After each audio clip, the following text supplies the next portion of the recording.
Good, beautiful morning, everybody, and welcome to the Friday edition of Shortcuts for Your Soul.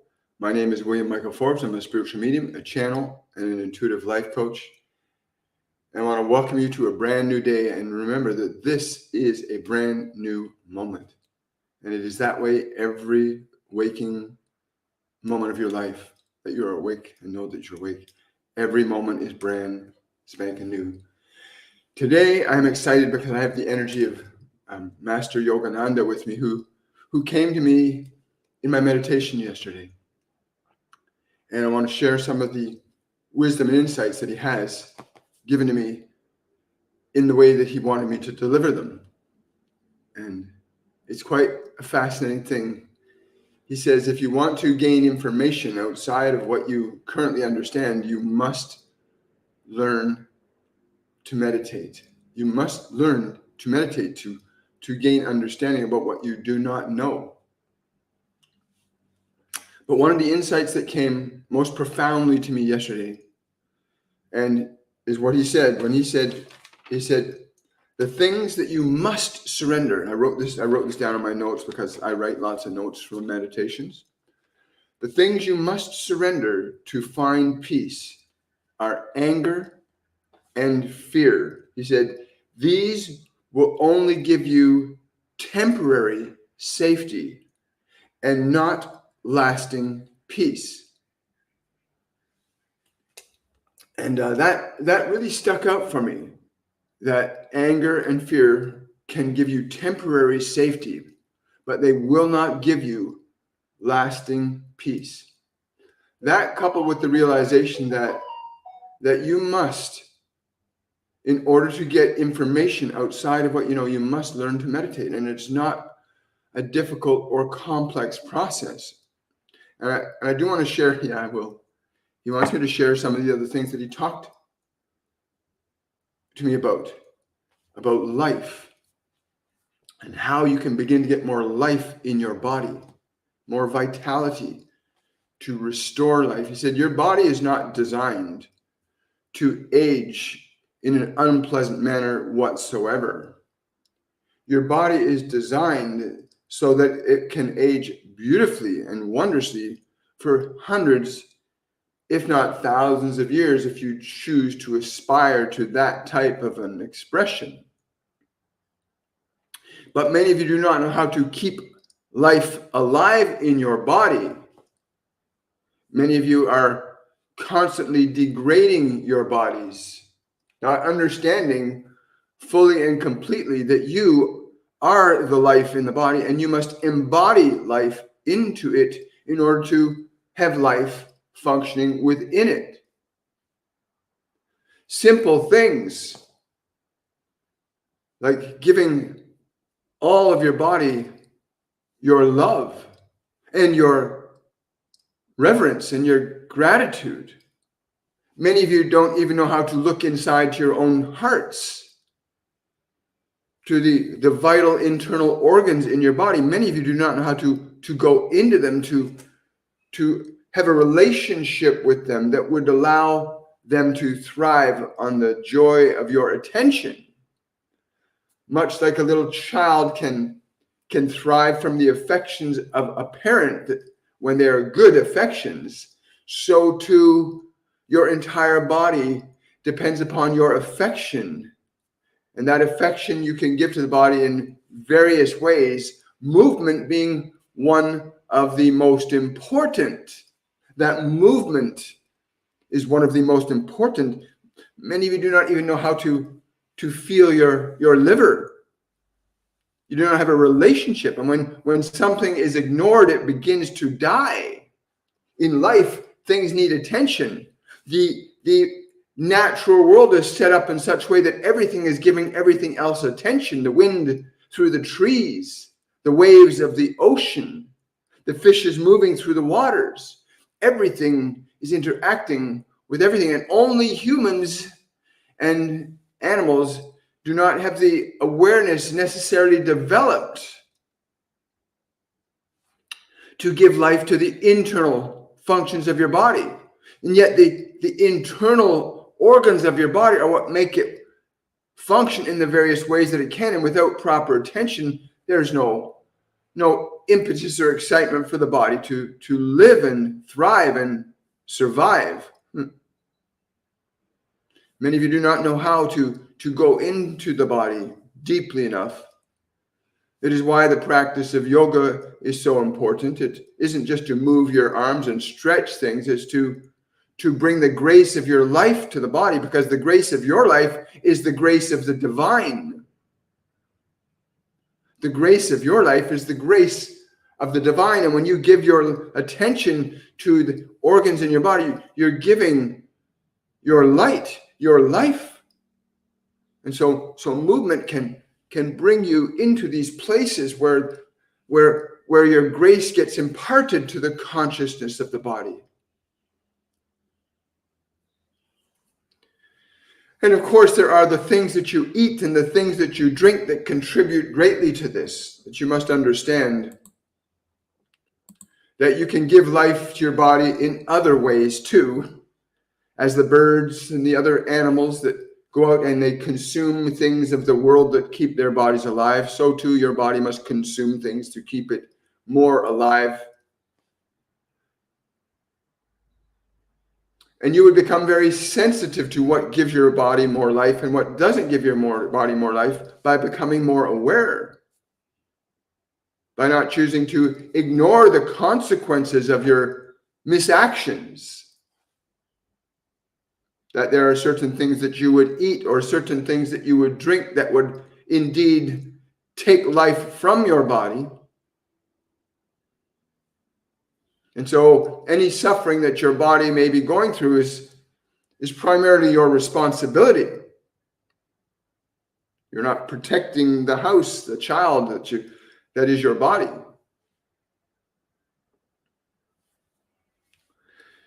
As he spoke to me yesterday, the other thing he was having me do was this weird shaking thing with my body that never happened in a meditation before. Sometimes when I'm meditating and Master Jesus or Buddha or other ascended masters or guides come to me, oftentimes I'll find my body doing these weird things during meditation. And I always question them, why is that? And they tell me it's for this and it's for this. And it particularly excited me yesterday what Yagananda had me do. He said, you have to realize when you move the hand, you have to let every part of the hand know that you're present with it now, that you're bringing it attention that it needs from you. He said, without you in the body, there is no life in the body. And so I went through this process of shaking things around and shaking the head around. And he said, it's important to even move your brain a bit. Your brain likes to know that you're aware of all of its work for you. You got to give appreciation to every part of the living God. You have to give attention to every part of the living God, not just somebody. He said, most humans are externalized. Your attentions are outside in the world around you. Rarely do you turn inside and have a relationship with all the parts of your biological community, your blood and your bone, your skin, your organs, your nerves, your glands, even the marrow of your bone that you can have a profound relationship with, that it can receive the vitality of life from you. And you've been demanding that the body give you a vitality, but you are a vitality, the life of the body, that must give life to the body by what you do or do not, what you consume or not consume. And it becomes very easy to comprehend when you begin to experience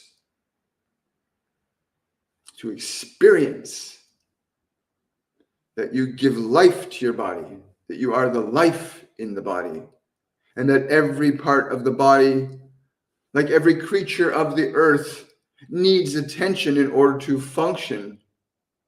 The creatures of the earth need the waters and the airs and the grasses in order to have an exchange with life that they can live. And so too the internal environment of your body is likewise the same. It requires your attention and your light. If it is in pain, it is not because it is trying to harm you. It is in pain because it needs you to give it proper life. And you would get angry at it and attack it and harm it because it's trying to communicate to you that it is not getting the life that it needs.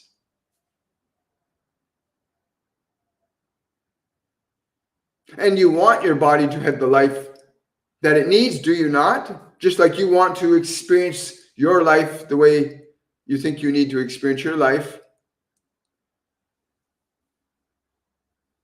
But first, you must begin to have that relationship with your body, a vital, living relationship with your body, where there's an exchange between you and it on a moment-to-moment basis, where you recognize the blessing of the blood flow, the blessing of the heart rate, the blessing of the pancreas and the kidneys, the nerves, to remember that these are blessing you as you bless them.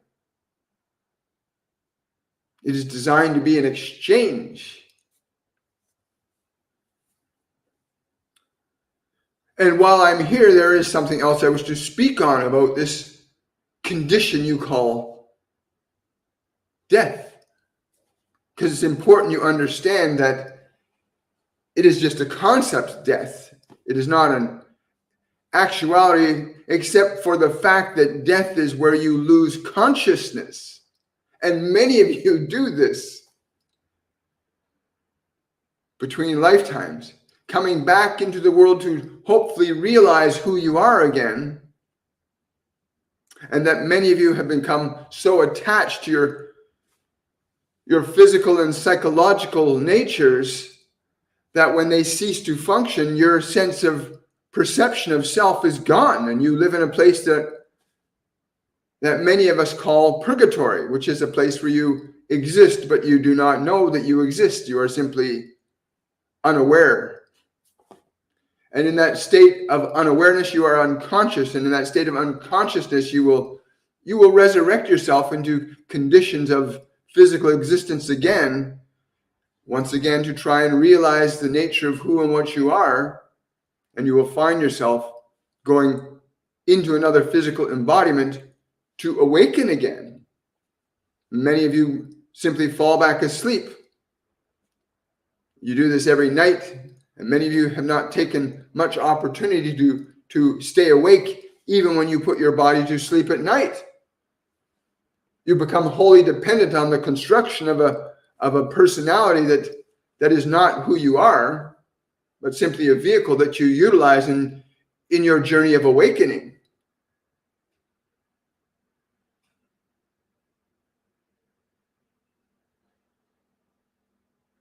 That is what you use that body for, and that personality, you should be using it for the journey of awakening, not falling asleep and staying there, as many of you do lifetime after lifetime.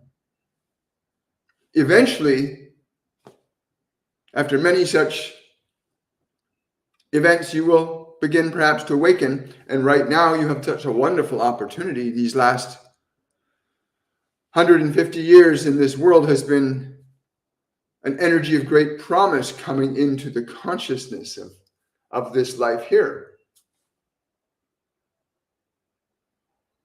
That you might realize who you are, that you might awaken.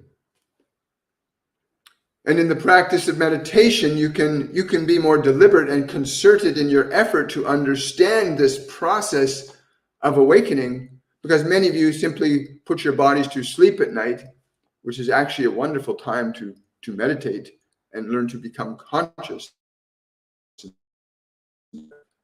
unconscious again.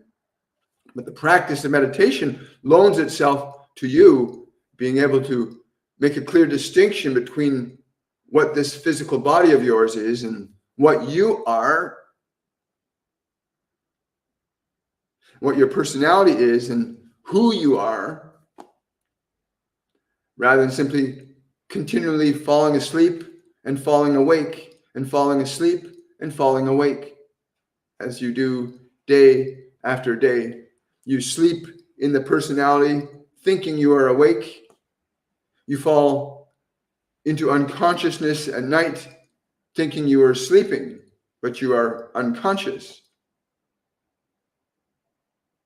And so learning to understand your nature requires that you begin the process of differentiating yourself from simply being a personality. So that when the time of the body is over, that you can simply take the clothing off and put it up on the closet of the cosmic clothing rack and go walking into the cosmos, one with your creator and many other creators. When I came to this one, it is because he has been insistent in wanting to know, in spite of his own limitations, he's been wanting to know truly who and what he is. And it comes to an understanding that you are so much more than you can consider just from the perspective of your own body and that personality, but you can realize it while you are in that body. You can begin to realize what you are.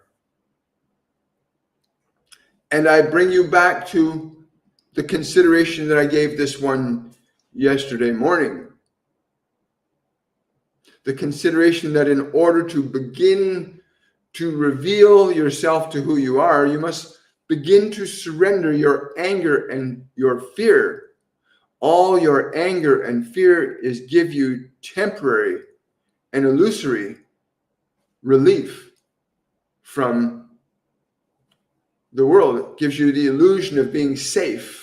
Your anger, your fear, they give you the illusion of safety, but they do not give you the truth of who you are. And they will certainly never give you lasting peace.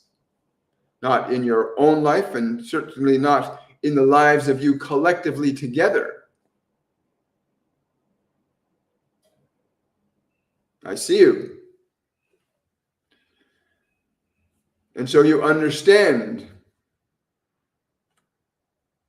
that you are the life in the body, that the nature of the thinking mind is that it is literally like a wool over your veritable spiritual eye of knowing who you truly are.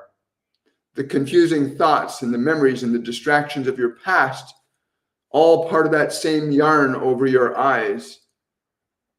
Understand that in order to begin to clear your eye, you must begin to step away from the thinking mind. And I'm attempting in this very short period of time to give a clear enough points to allow you to at least consider that when you put your body to sleep at night, that you can actually learn to stay awake, not your personality thinking and thinking and thinking, or remembering and remembering and remembering, or wondering about what is next, or anticipating. No, that you as being can remain awake.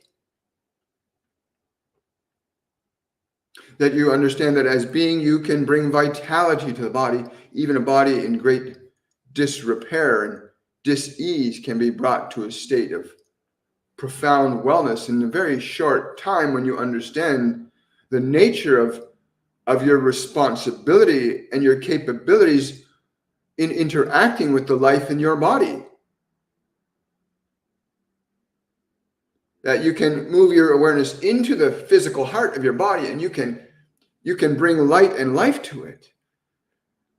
You can move and enliven every part of your body, every molecule, every iota of existence that moves to and from your body in every cosmic instant. That you can enliven that to a degree and extent that by your medical standards would be exceptionally profound. Of course, some of you are beginning to understand the profound nature of vibration sound and light, and how they can interact with the physical world. You're beginning to open those pathways. And you're at this wonderful place with all this delightful divine energy coming into your world, into your lives, to elevate you and what you hold sacred. And if you hold suffering sacred, it shall be elevated. If you hold your vitality sacred, you shall have more of it. It is a delightful time if you hear what I am saying. But every fiber of your body requires your attention, your love, your compassion, your playfulness. Many of you do not even know how to play with your body properly. You think that sexual stimulation is sufficient enough to make your body happy over an extended period of time, and this is simply not true. That is just focusing on one aspect of the body. But there are many aspects to your body. Your nerves are a network of intricate divine complexity and simplicity. Every organ in your body is a community of various frequencies of consciousness that require a different attention. The attention your heart needs and the attention your liver needs may be different in degree and intensity, but they all require your attention. Your vital fluids, your blood, the things that digest and transform and transmute your food from one state into another. All of these functions require that you delight in them and be grateful for them and embrace them. The beauty of your lungs and the function of every facet of your physical organism affords you as a function of its existence, as well each organ and nerve and gland and part of the body, even every molecule has its own unique life. You are the divine authority over your form in how you interact with it, how you think towards it, how you feed it and care about it. And your mind is the same way. Your mind and all the thoughts in your mind are forms of interacting with your body and your world. And the function of meditation is designed specifically to help you get your mind into an order that is more effective in order for you to propagate the function you came to bring forth to this world. You must get a mind that is working with you. And many of you have been waiting for something outside of you to make your mind work right. And while you may acquire information and knowledge from the world that may guide you in that direction, you will still have to do the practical application of what you learn to operate your mind, let alone learning to also operate the consciousness of your body effectively, that it will serve you in the fashion and manner that it is designed to. Just as the fashion of the structure of the female body is in such a fashion that it allows life to manifest new forms through itself. It is way it is designed.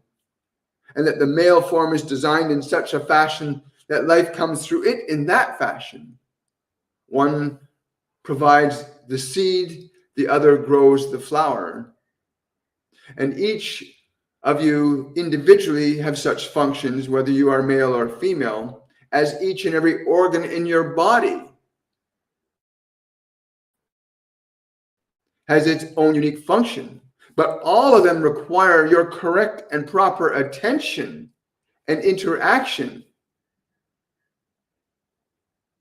Without it, your body will simply age in the fashion that you believe every body should age, and that you will suffer the pains of old age, that your body will become weak and decrepit. No, this is not a product of life. This is a product of a lack of proper attention and care over an accumulated period of time, even lifetimes. So many of you bring lifetimes of stupidity into your present life that you have completely lost who you are in that silliness.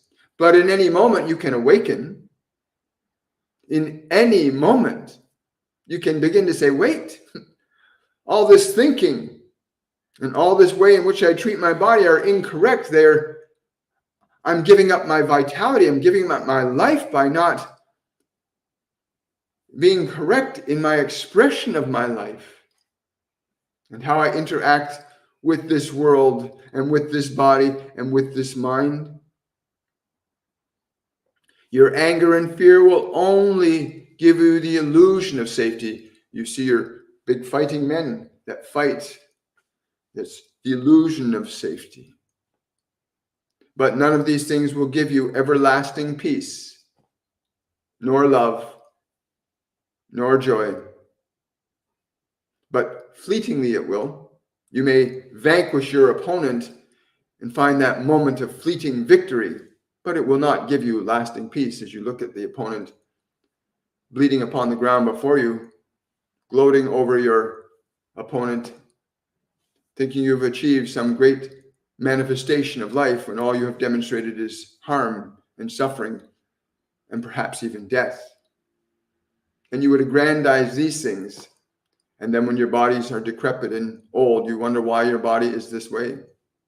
Because you have not honored and cherished life, not within yourself and certainly not within the other that you would treat in such a fashion.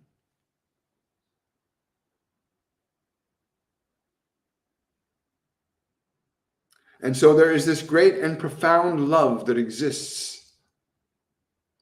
It never abandons you. It never leaves you. You are part of it and it is part of you. And you need to remember this, to connect with this, become whole with this, to embody this, to bring your light and your life to everything in your world.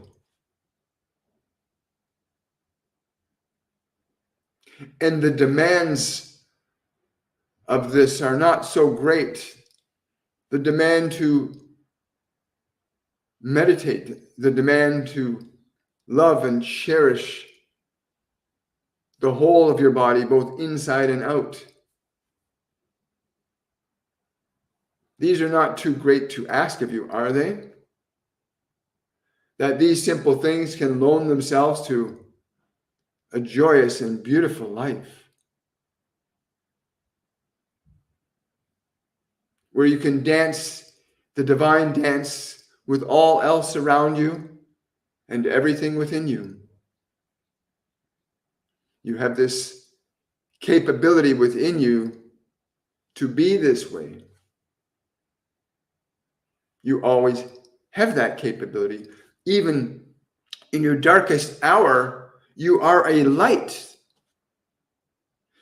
When you perceive suffering in your mind and your body, you are the one that is the light for that suffering, to say, I am with you.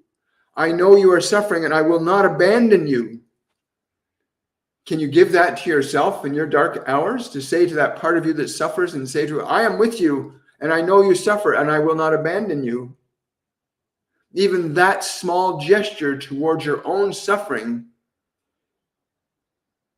can enable that spark within you to ignite again the truth of your own being, felt in the declaration of your own willingness to extend love to your own suffering. And you can reignite the flame of your divinity.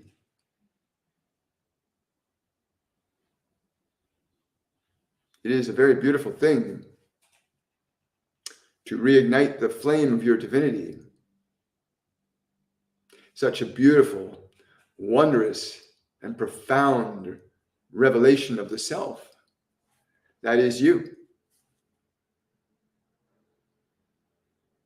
And I and many others come through this one with the same enthusiasm, wonderment, and joy at the opportunity to articulate simple ways in which you can elevate yourself to the very halls of heaven, which are wherever you are, when you realize that truth, that the kingdom of the divine is within you wherever you are. It is here, it is now, it is not tomorrow. It is here, it is now.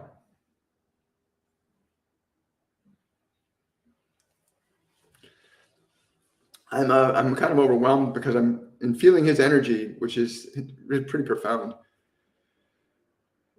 And I'm also overjoyed because yesterday when he and Master Jesus were talking about different things I could do to bring life to the body more. The body's moving in very funny ways during the meditation, and I'm shaking the body and I'm feeling how the digestive system and how the digestive fluids and how the stuff that's in the body is like going, wow, you realize we're here again. I'm just feeling this life fill my body up again.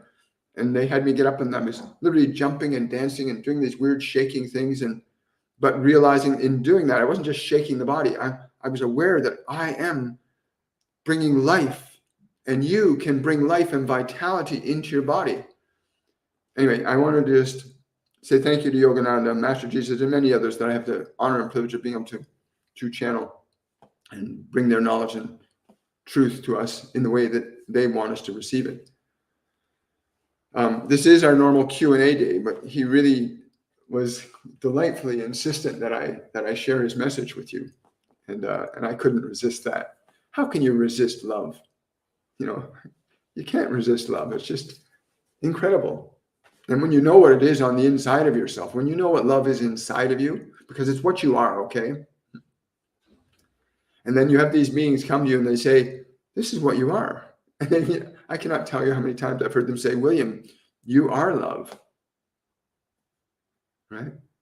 Not the thought, thinking mind, but you, the spirit that we speak to is love. And so I want to say that to you too, that you are love. And when you begin to remember the spirit of what you are, not who you've been taught to believe you are, then you'll start attracting these enlightened ones to you. They'll start to bring their wisdom and their knowledge and their truth to you. Jesus came to this world to bring people back to what they are as love, as does Yagananda, as does many other great teachers. Their primary goal is the same, to reconnect us to what we really are. And we will take some questions and do some answers, but it is truly important that you consider what was said today by Yagananda. But even your brain, even your thyroid, most people don't even know how to pay attention to what's going on inside their bodies. That you can actually have playtime with your thyroid. Go inside and have playtime with your thyroid. He had me doing this thing with my throat. Sound very funny, right? But he said, no, you have to play with this beautiful organ here. It has its own unique job in your body. And most people ignore their bodies all the time. They defile it, he said. And we've all had moments where we defile the body. And you have to learn to love it again. Anyway, I'm so grateful. For those of you that are just arriving, we've had the privilege and the blessing of having Master Yagananda and a few other beings with us today to talk about restoring yourself to what you are, really. And that's the truth. But the cornerstone of today was that the things you must surrender to find peace are anger and fear. They will only give you temporary safety, not lasting peace. That was the foundation that was given to me yesterday. It's funny because he had me write that down so I wouldn't forget it, because sometimes they give me great ideas and they say, write them down. I don't write them down, and they get lost to my mind.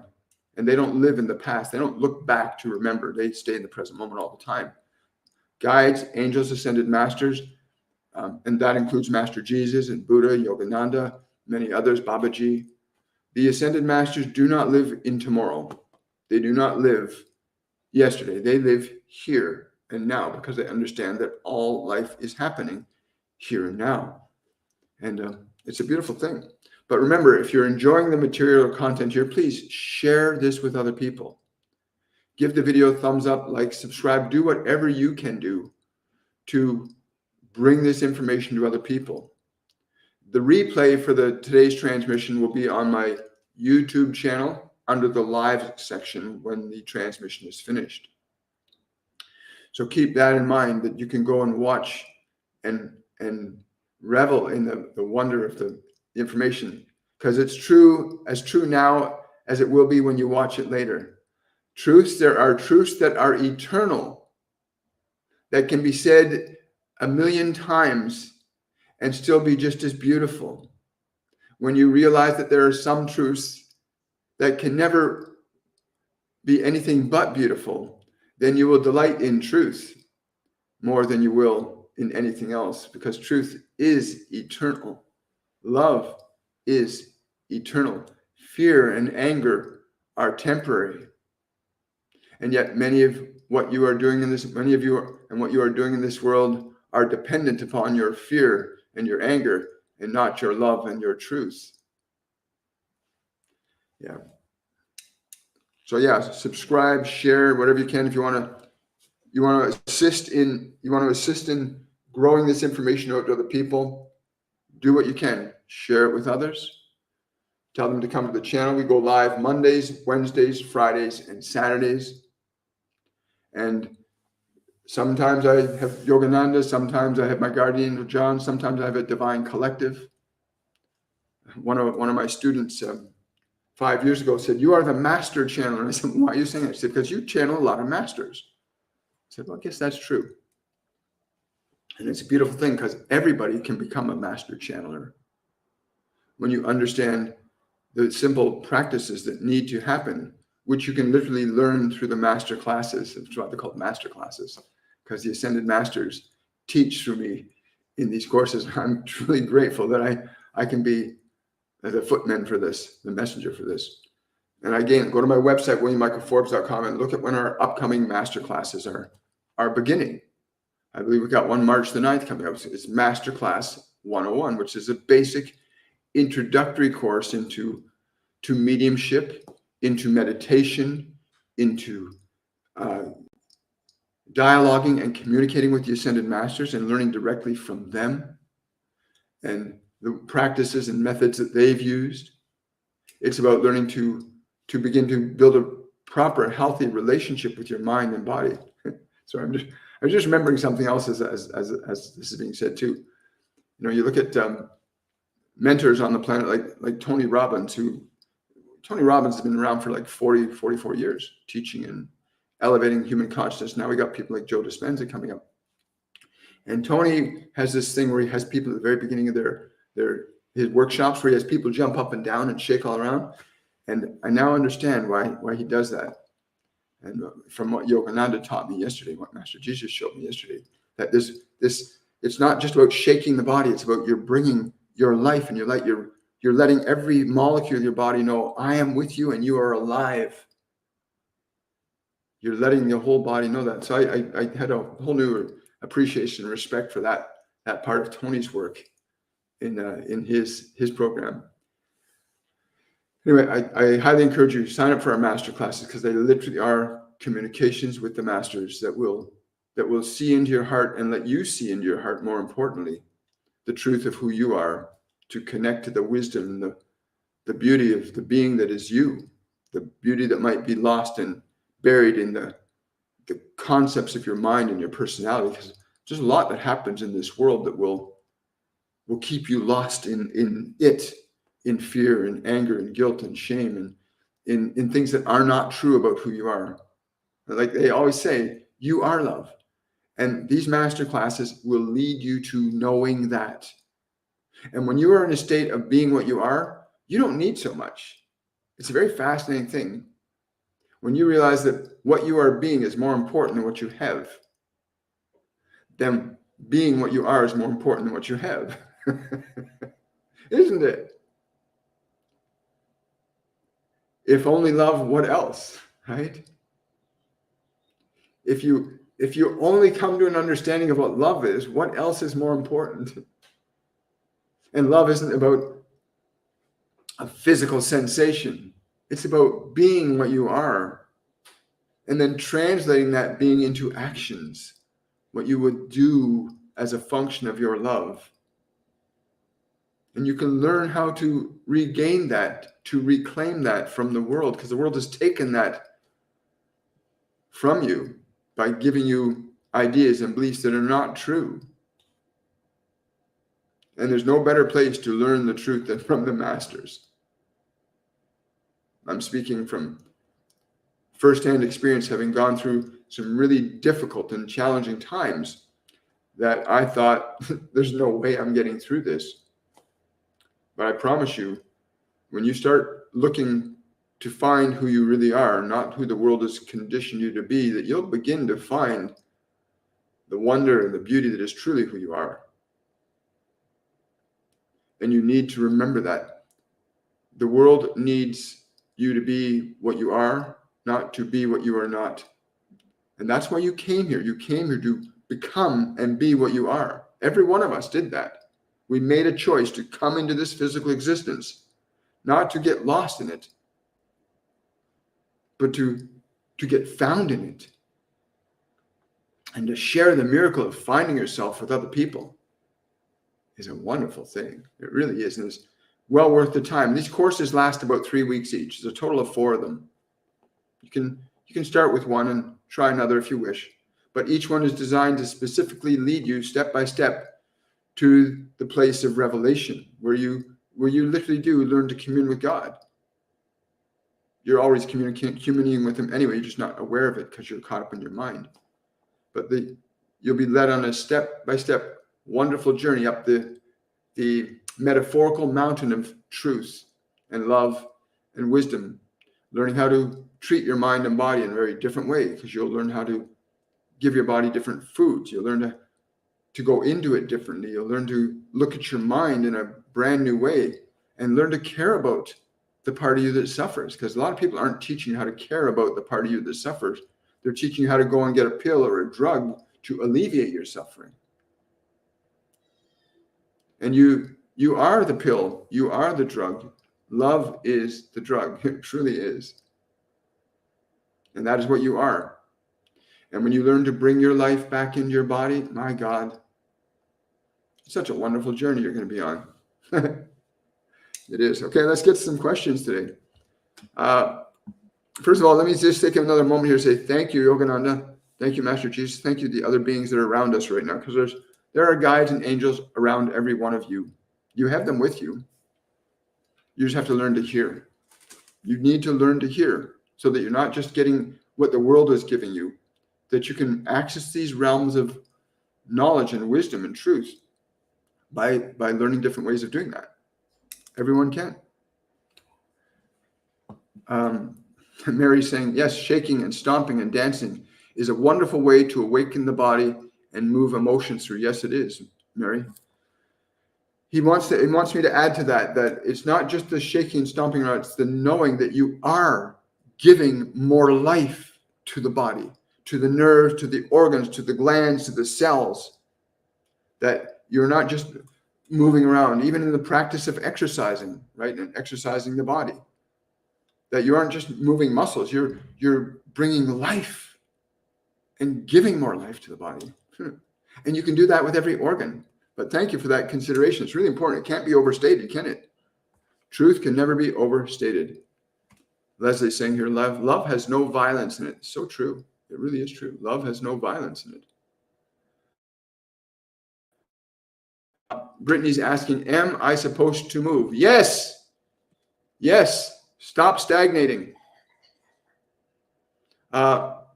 Someone's saying, I've been reaching out to my spirit guides and getting quite a lot of information. That's wonderful, because that's what they are for. You will get information from your guides and your angels that you will not get from the doctor, the priest, the minister, the rabbi, the politician, your mom, your dad, your friends. you will get information outside of what you know.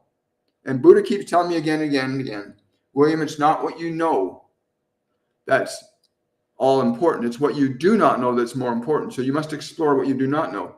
And when you learn to connect your guides and angels, you begin to cultivate a relationship with realms of information that are not readily available on this physical planet, except through certain beings on the world that have learned to connect to and channel these beings' information. And there are many on the planet right now. Lots of people are waking up. You know, mediumship is becoming a real thing. And I would say to you that keep in mind there's forms of mediumship that are functioning from love, and there's forms of mediumship that are functioning from fear. It's important you understand to make the distinction, because you can connect to high vibrational beings that are living in love, and you can connect to low vibrational beings that live in fear and guilt and greed and avarice and confusion. There are high vibrational beings, low vibrational beings. You want to learn to shift your consciousness in such a way that you learn to connect to the energy of higher vibrational beings that are on the spectrum of love, not the spectrum of fear. In Christian and other religious mythologies, the idea of talking to spirits has been often frowned on. But I want you to understand something that I've been told, that many of the religious scriptures that people read today were reproduced by men who had a vested interest in conditioning people to believe that certain things should be believed, like the concept in Christian mythology and others that you should honor politicians. No, you should honor the divine. Many of these texts were made up and reformulated by men who put things in those religious texts to get you to steer away from the divine and turn towards their leadership, right? It's very important. The Bible and other religious texts are often violent and evil. There's nothing violent or evil about God. There's nothing violent or evil about Jesus. There's nothing violent or evil about Buddha or any other enlightened being. And so it's important that you begin to get to the true revelation of the Holy Scripture, which is within you. The true revelation of the Holy Scripture is within you. It's where Jesus says the kingdom of God is within you. And they all say that. They all say that. So it's written in your heart, not in the books of men. And so you can open that book up and go inside and get past the limitations that have been imposed on you, the fears that have been propagated, that you would not explore these other realms of information and love and compassion and wisdom and truth and justice. So there are things in many of these religious texts that also divide man one against the other. That one religion, one belief is more important than another, but there is only one belief that is the most important, and that is the function and manifestation of love in words, in deeds, in actions towards yourself and to others. That is the one true word, love. Thank you. So remember that. Love is the one true word. And it's not just a word, it's a verb.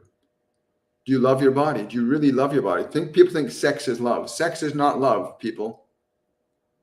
Sex is stimulation, it's not love. It gives stimulation and excitation to one part of your body and negates and ignores all the rest, right? But the function of love is a very broad spectrum. It is omnipresent when it's realized. Love is omnipresent when it is realized. Right? I'm just sharing with you what's coming in, guys. That's the way mediumship works. Amanda's saying, I would love a message from Yagananda. That looks like that question came quite a ways back, Amanda. So I'm sure you got the message that he was giving to you today. It's very delightful, but I'll reread what he said again, because this is for all of us. It's not just it's for every one of us. All for one and one for all, right? Isn't that how it works in a divine reality? He said, the things you must surrender to find peace are anger and fear, These will only give you temporary safety and not lasting peace. And I think, Amanda, I think you are one of our students. It'd be really wise idea to retake the masterclass when you have the opportunity. I know you've signed up for the 102 masterclass, which is in about 7 or 8 weeks from now. But sign up for the 101 masterclass, those of you that want to know more about what you've heard today, to experience your own divinity. Jesus said, I became as my Father, but he did a lot to get to that realization. People think that he was born as that. We are all born as a potential child of the divine, every one of you. But you have to learn to do certain things to realize the divinity of that. What unconditional love truly is can only be realized in the divinity. And he learned to meditate. He learned to eat properly. He learned to do yogic practices so that he was being able to interact and relate lovingly and keep the life vital and powerful in his body. Master Jesus did not just walk around Jerusalem and the Middle East. He went to India. He went to China. He went to many other places to learn. You're going to hear about that one day. You're going to hear the truth about all that one day. Thank you, Bogie Miller, for that super chat. Bogie Miller is asking, my birthday is coming soon. Any message for me? Yagananda is saying, your birthday is today. Your birthday is right now. Be blessed in the moment that you are alive in this moment. When you know that you are alive, your birth has occurred when you know you're alive. This moment is your birthday. This moment, now, you are born in the moment. It is not soon, it is here. It is now. Oh. Thank you. Hi, guys.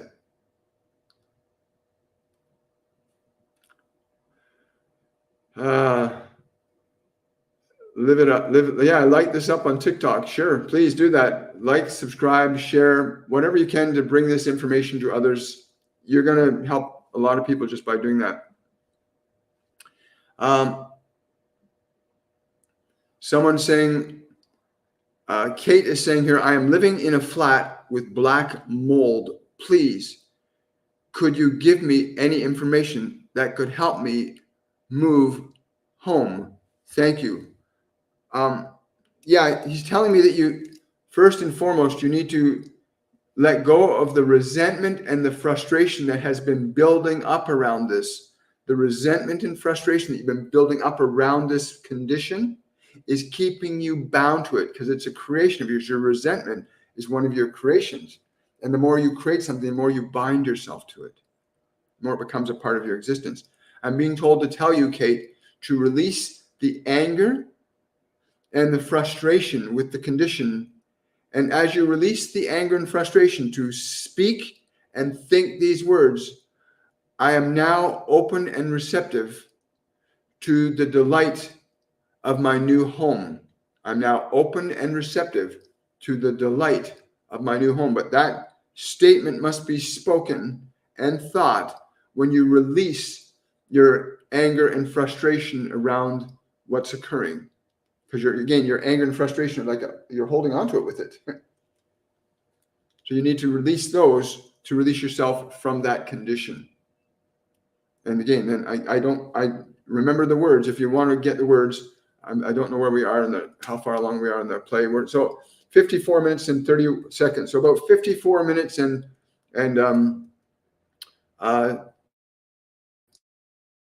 4 minutes into the live. If you go watch the replay, Kate, you can get the words that were just given to you to think and speak when you allow yourself to release your anger and frustration around that situation. Thank you for the super chat. I really appreciate it. Lisa's asking, hi, William, any message from guides today? For those of you that are coming late, thank you for that super chat, Lisa. For those of you that are coming late, I highly encourage you to go back and watch the replay of this live event on my YouTube channel under the lives section. And let's see, what do you call it again? It was entitled, What You Must Surrender to Find Peace. That's the one you want to look for on my YouTube channel after it has rendered upon my YouTube channel, because the message that you're looking for, he's telling me that it is there. It is right there and then for you.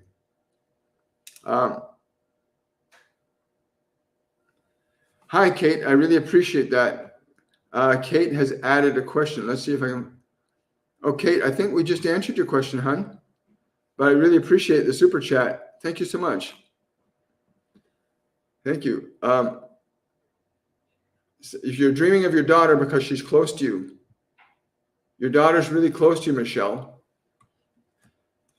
People do not cease to exist because the body ceases to function. Their consciousness still exists, and you can learn to connect with them. It's one of the many facets in our Masterclass 101 program, which begins March 9th. You've only got 8 days to register for that class. There's only 8 days left to register for that class. And in that class, you're going to learn ways that you can practically learn to connect your loved ones and know that you are connecting to them.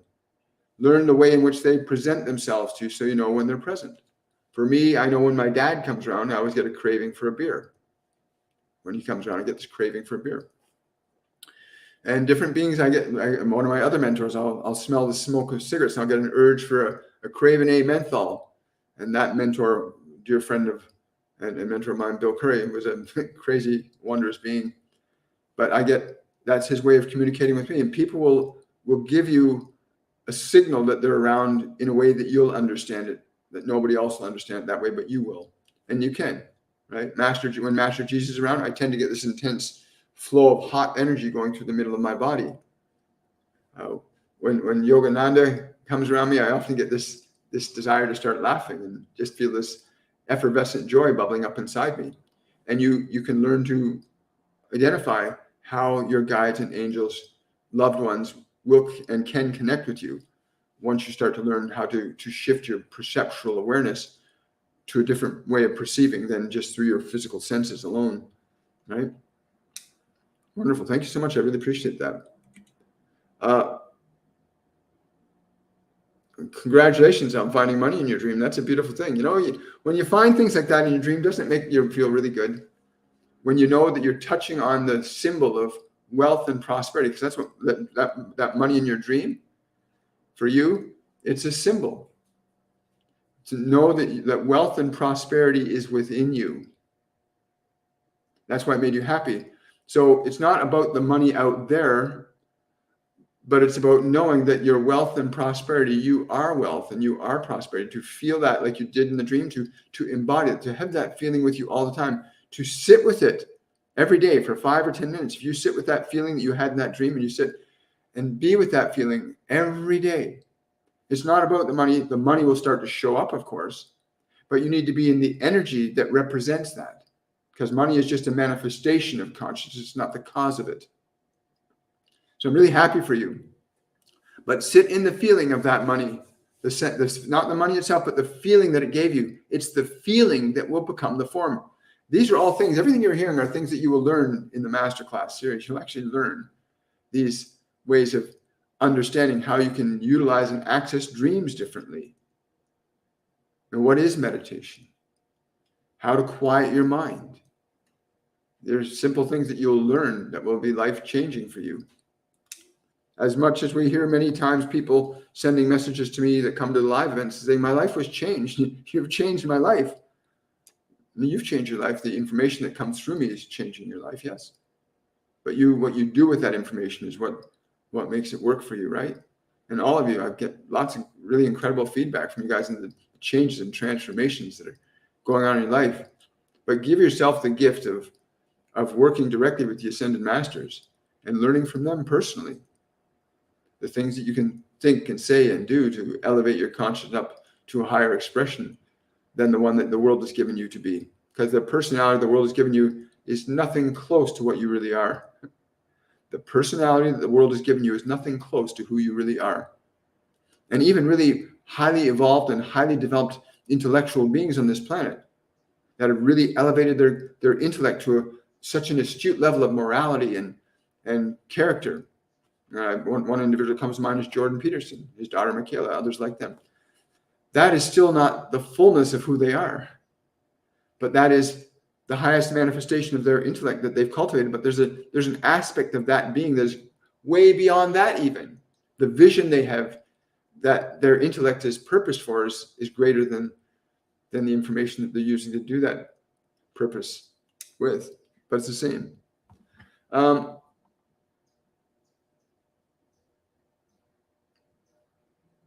Someone saying, God bless you, brother. On these different occasions, different people see the face of Jesus in my face. Why is that? Please, thank you. Bless much. Serge, the reason that's happening is because you're beginning to embody the spirit of that which is you. You're beginning to embody that spirit. So birds of a feather flock together. The more you walk and talk and think and act with the love, the kindness, the compassion, the respect, the truth, the wisdom, the dignity, the playfulness of Master Jesus, the more you embody that, the more you become as that. You are not Master Jesus, but you are becoming Christ-like. And that's what I'm being told to tell you, right?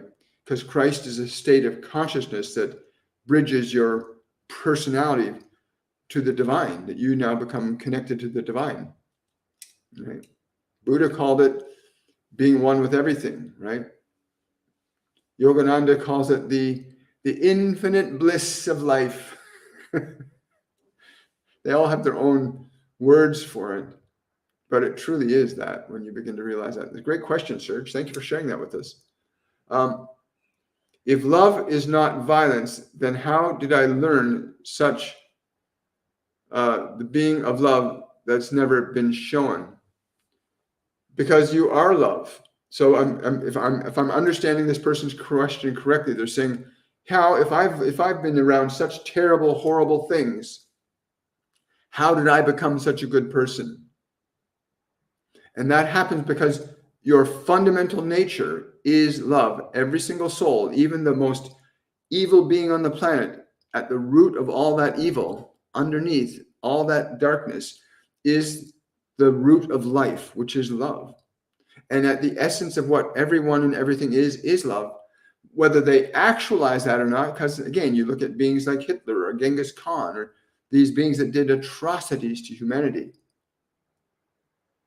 under a belief that they were functioning for the best interests of their people. But the functions of their actions didn't do that. Let's see. Hang on. Sorry.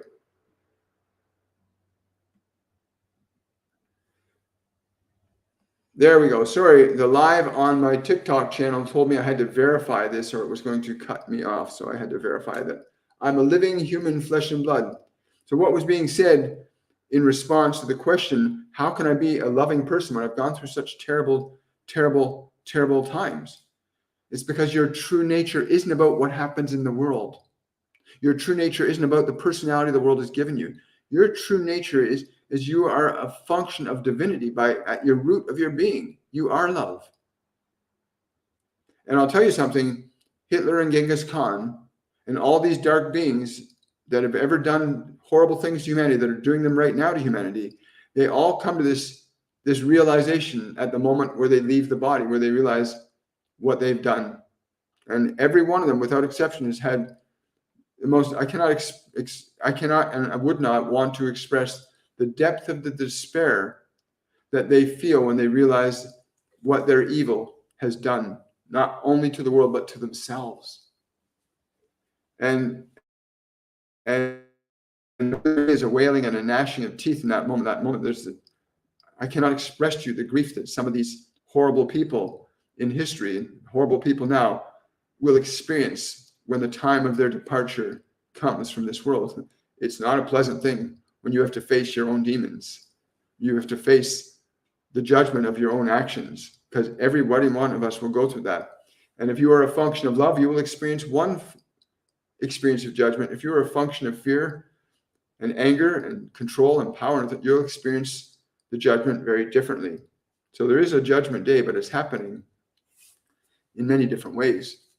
But yeah, that's a really wonderful thing. You are love. That's why you're such a beautiful soul, because your true nature is love. How do we help? How do we help? Excuse me.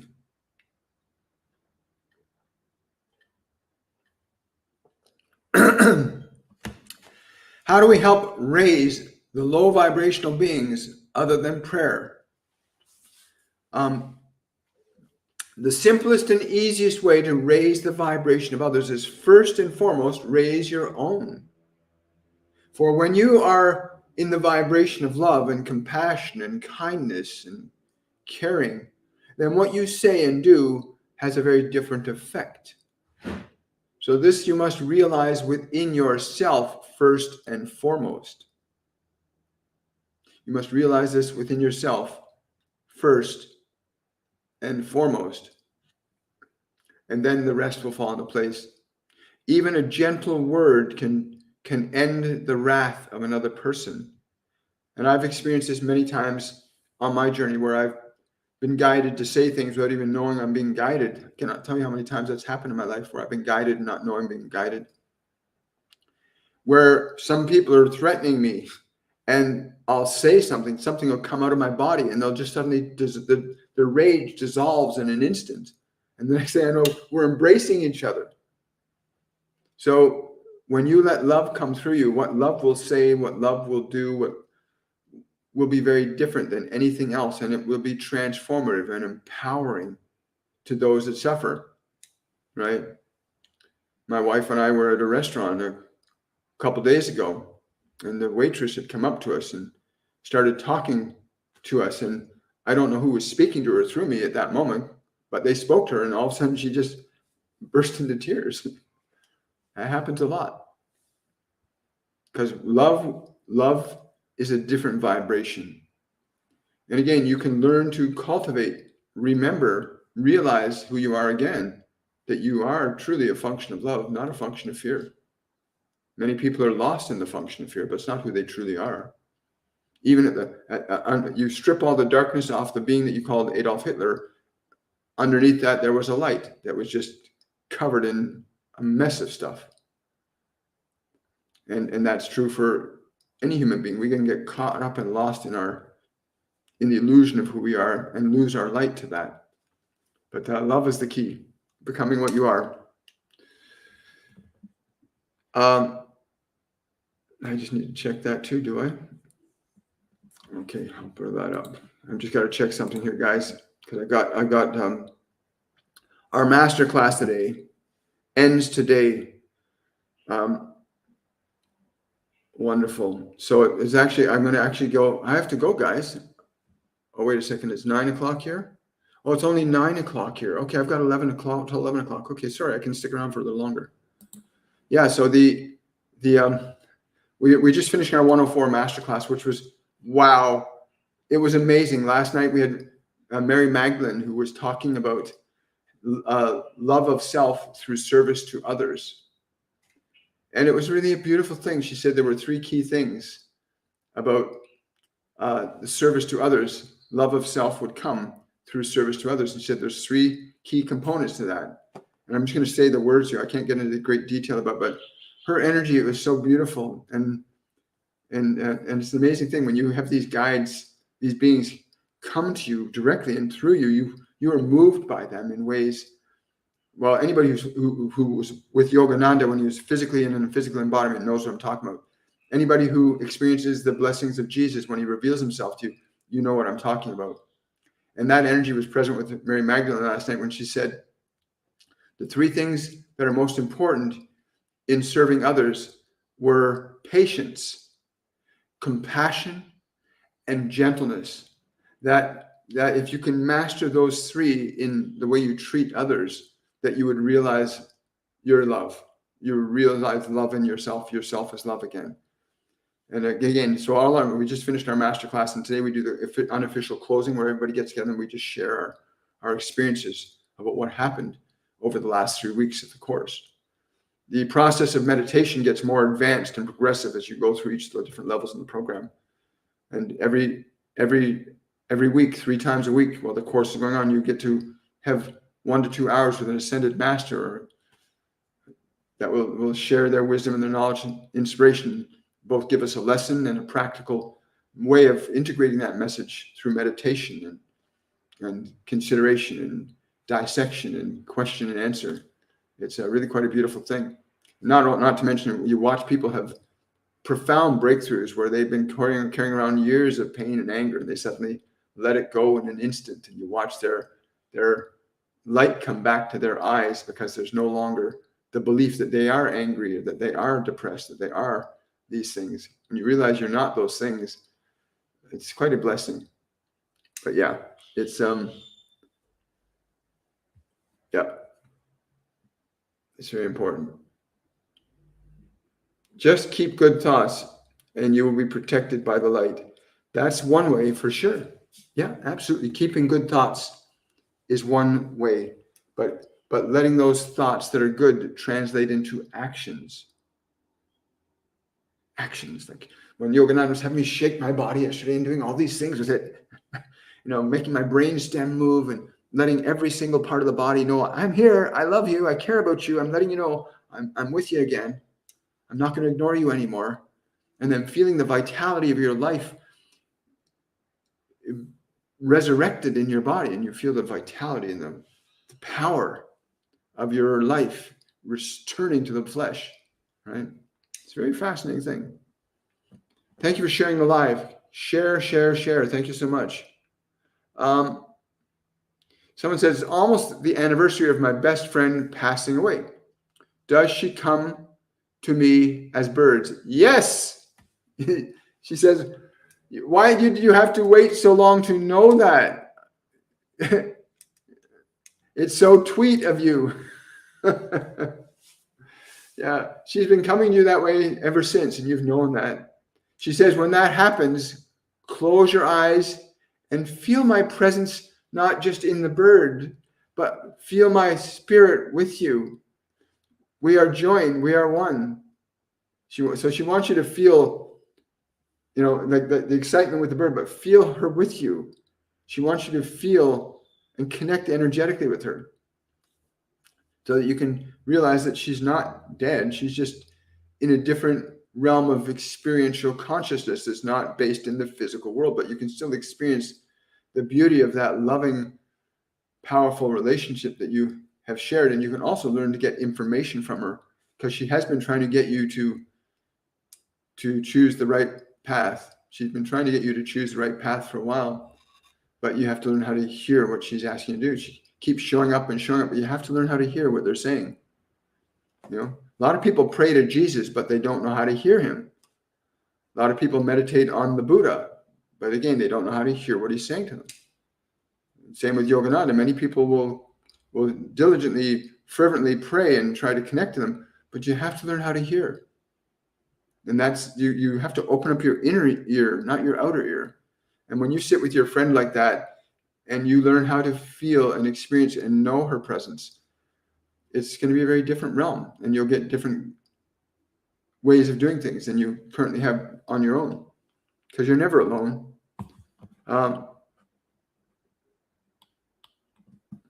Someone's saying, my rescue pig doesn't communicate with me anymore. He seems upset with me and prefers my partner, even though I feed him. Jealousy will not bring anyone closer to you. And I'm being told to tell you this: delight in their love. Delight in their love. And watch, I will come back to you, but delight in the love. Delight in their love. Why would you frown upon love in any of its forms? Why would you dare frown upon love?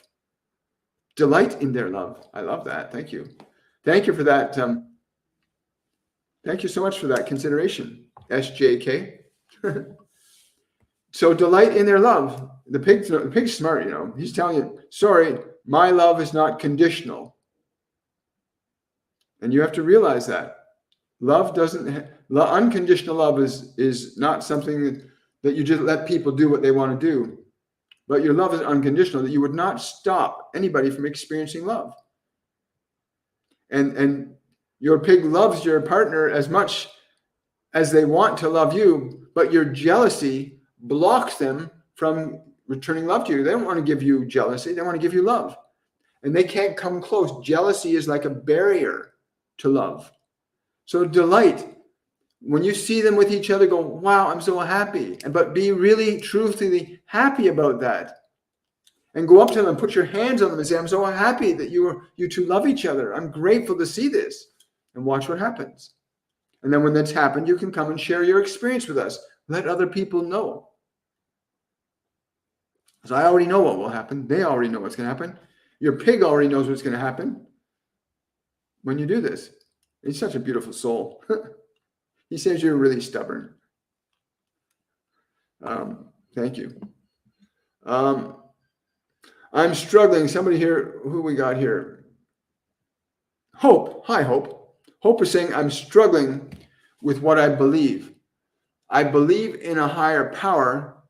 Just, so much sound. I know. You need to learn to disengage from the distraction of the mind and the senses. You need to learn how to disengage your attention from your mind and your senses. When I lived in downtown Toronto, one of the things they told me to do one day, they said, open all of your windows and then meditate. And of course, I remember the first time I did that, when you open the windows there, you hear the fire trucks, right? Because we're right down by Yonge and Bloor, and the fire trucks are going and people are screaming and cars are bustling around. You can hear the birds, you can hear construction going on in all the buildings that are being built around.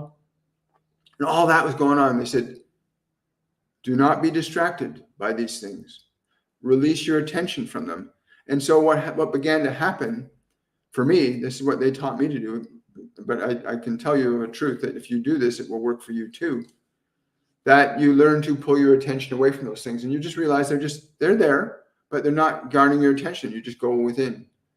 Anyway, you have to learn to do that, to not be distracted by your mind or your senses. And you can learn to do that. Our master classes will teach you how to do that, where you can actually learn to let go of the distraction of your senses, the distraction of your thoughts, the distractions of your emotions, so that you can kind of step back from them all and begin to experience who you are again. You're not just a collage of information. You're not just a cacophony of emotions that are welling up uncontrollably inside you. You're not just the body suffering. You are more than that. And we want you to know that you are more than that. We want you to realize that you are more than that. Because when you know who you are, this world will be a better place. When you know the function of your own nature, the world will be a better place. Your life will be a better life when you are becoming what you are. When you be that which you truly are, the world will be a better place just by the effort of becoming who you are. Does not make it much easier than trying to go out and fix everything around you to become the best you can be. And then you'll do the best that you can do, and you will then contribute to people's lives in a better way than trying to make them be this way. You must be this way for me to feel good. You must be this way. You must say these words for me to feel safe. These are just illusions of safety. You must become the best version of yourself. Not your body's one thing, your mind is another. You are something completely different than them. But most people are trapped in the illusion that this is who I am. I'm this way. I think this way and I feel this way and this is all I am. Most people are trapped in that. You're not your thoughts. You're not your emotions. You're not your body. You have them. Learn to remember who you really are, not who the world has made you into. It doesn't have to be difficult. I cannot tell you how many people have crossed our paths saying, oh my God, I didn't know it could be so simple to end my suffering. I cannot tell you how many times I've heard that. I had no idea it could be so easy. that I would learn so much, that I could be so free. And if there's any of our students that are watching this right now, please share your thoughts and your ideas. Let other people know what you've experienced so that they know too. I've heard it hundreds of times. People saying that, my gosh, I didn't know a single breath could make me feel so good. I didn't know I could actually talk to my guides and angels, that I'm not alone anymore, that I don't have to hold on to my suffering. You can actually let it go. What wonderful things that you can let your suffering go. And there's a way you can learn to do that. But a lot of people will hold on to their suffering like it's really important. Well, I'm this way because I'm going to hold, and they suffer in that. It's terrible to watch them suffer like that. You didn't come here to suffer. You came here to thrive, to express and be the best you that you can be. And if you want a really powerful and impactful experience, you might even want to consider booking a one-on-one session with me.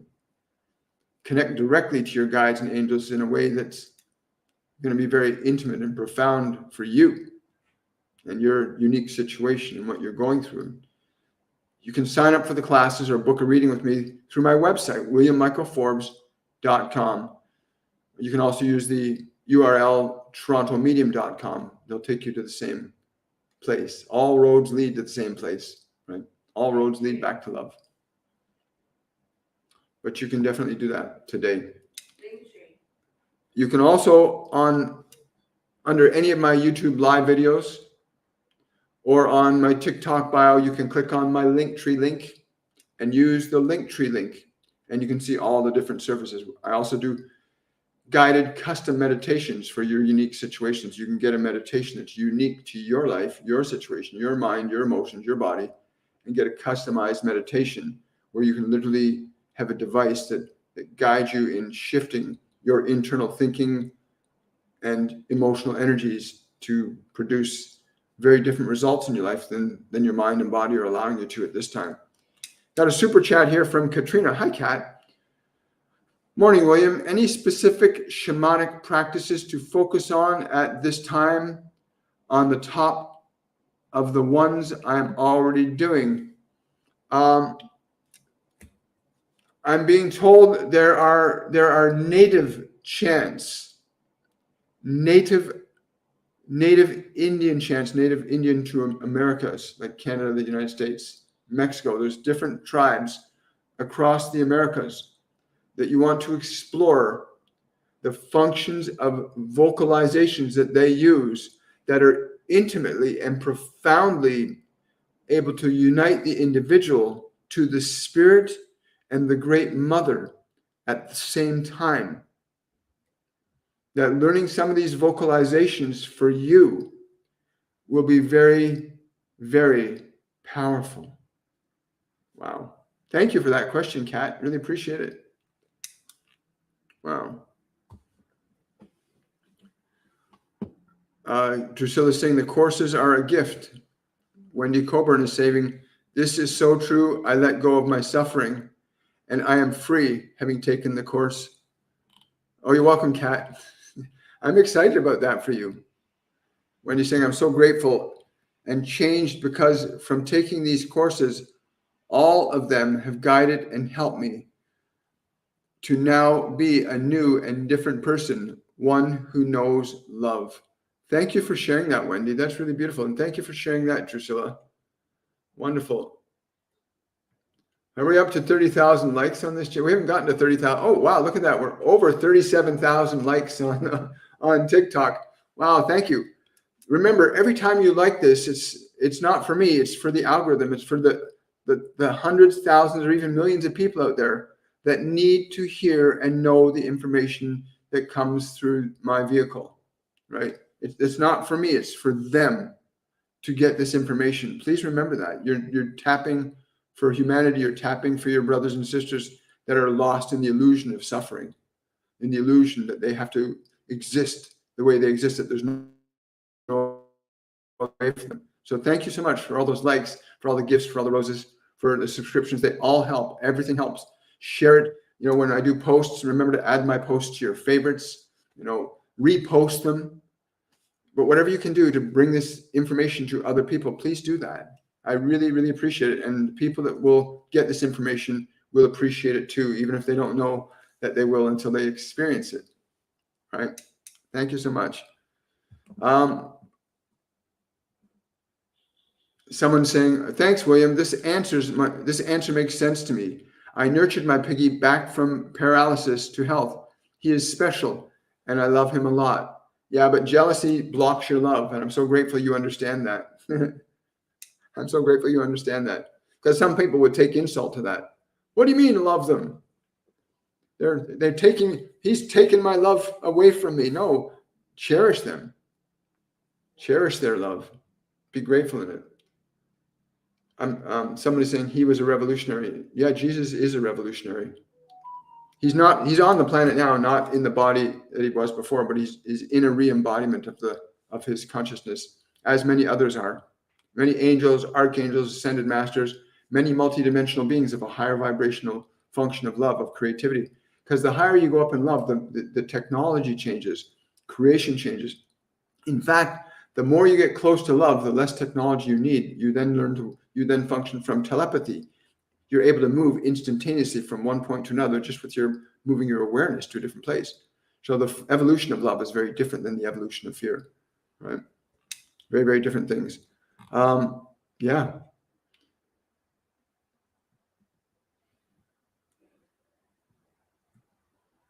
Oh, thank you so much. Someone saying, I just wanted to quit, but I signed up for it. Mission contract. Yes. Thank you so much. I'm glad you're signed up for the masterclass. Your life is going to change. Like most people don't understand anybody who's come to hear these messages, and when they speak through me, imagine having that intimately in an intimate setting with a group of people that are all likewise centered on realizing who you are and what your purpose and reason for being in this world is. And then having the ascended masters talking directly to you and others, and then experiencing their energy firsthand in an intimate space that's targeted specifically for the people that are on that path, right? It's really beautiful. Thank you so much. I'm really grateful looking forward to seeing you in the class. You've only got 8 more days to sign up for the 101 Masterclass, which is our introductory program. Anna's asking, what career I was meant to do? I'm confused. What should I study? First, you need to release your confusion. Your confusion is because you've divided yourself between several things.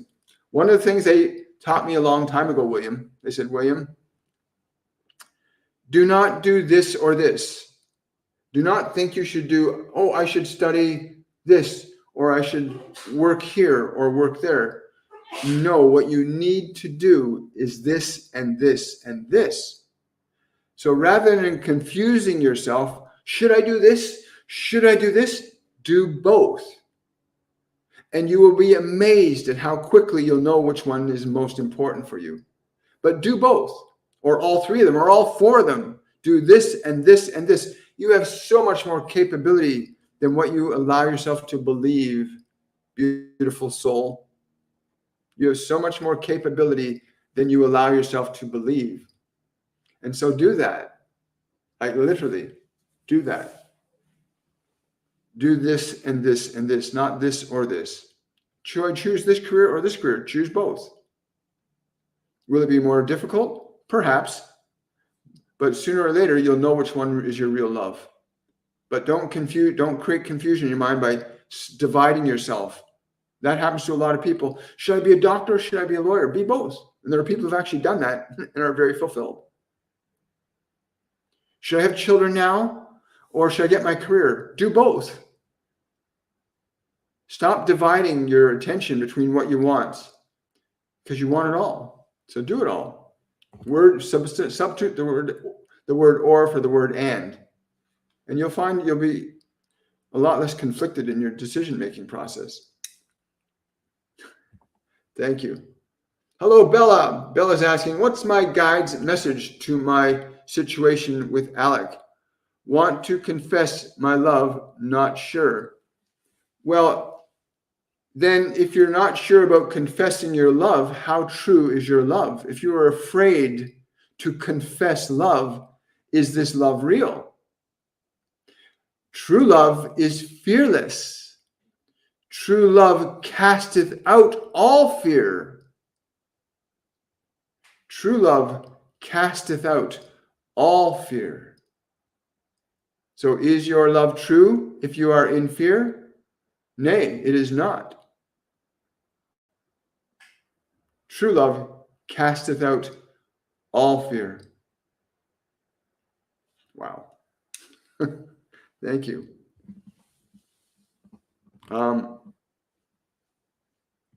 Thank you for that question, Bella. So someone's saying, okay, it's obvious we are the creators. How do we keep our focus, attention on what we want? That's easy to do, but difficult to learn.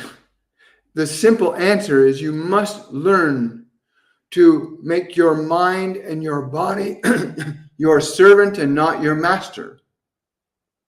Your mind and body must be your servant and not your master. And how do you learn to do this? We will show you. Come and learn with us. To teach your mind to be still and the body to be quiet. To liberate yourself from the confusion within it, that you might rebuild your mind, rebuild the temple of God within, and liberate yourself from your suffering and confusion and your uncertainties. But until you free yourself from the confusions that the world has given you, you will simply remain confused. But that is the simple answer to learn to quiet and still the body, to quiet and still your mind, so that you can begin to hear the voice of love, the voice of truth, the voice of compassion and kindness and inspiration. Because when you are free of your mind and your body's contrivances, you can hear the voice of real inspiration outside of what you already know. What you already know will only loan itself to more of what you know. So you must step away from your mind and step away from your body. You can come and learn with us. You want to do that? Go to my website, williammichaelforbes.com, and come and learn with them.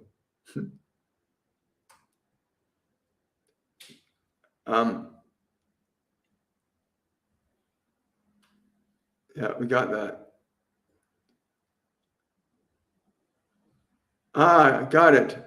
I will just watch on YouTube for fully surrendering questions I posted. Thanks. You're very welcome. Anything from my loved ones? Yes, become love. Become the love that you are. Yes, it will, Vio. Somebody's asking, will unified healing work for me? Yes, it can work for you. But again, if you go into anything with doubt, you're going to short circuit it. Anything that you have engaged that could heal you did not heal you because you doubted. Anything that could have healed you would have healed you if you did not doubt it. It is your doubt that you must let go of. Yes, I'll reread what Yagananda started us off with today. The things you must surrender to find peace are anger and fear. These will only give you temporary safety and not lasting peace. And doubt is one of the children of anger and fear. And so you must let go of your doubt. Any one of those things that you have tried could have worked for you if you had not carried doubt with you. Wherever you go, you are. If you harbor doubt here or there, you will harbor it everywhere. You must release your doubt. And so we say to you again, yes, this will work for you with no doubt. But you must release your doubt. Someone else, one of your guardian angels is telling me right now to tell you that you keep bringing your doubt back. You keep resurrecting it and you carry it forward. You drag it along behind you. Stop it. Let it go. Let it go. Thank you so much. Hi there. Hi, Catherine. Catherine's asking, I feel my dad's presence, often while playing guitar and music in general. Isn't that wonderful? So happy for you that you have that vehicle, that your dad loves that about you, that he loves that you delight in that. He's so happy in your happiness. It's all he ever wants for you.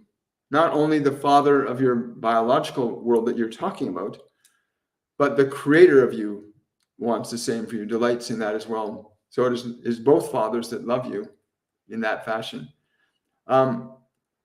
He's saying, do not be afraid to feel the fullness of that. He says, I know you're going to feel, next time you play guitar, you're really going to feel his presence now that you know that it is him. You're going to feel the most beautiful, incredible, I'm going to call it a divine hug. You're going to feel his love overwhelm you, and you're going to feel the bliss of the tears that come with that knowing that you've never lost your father. Your loved ones are not lost to you. They're never lost to you.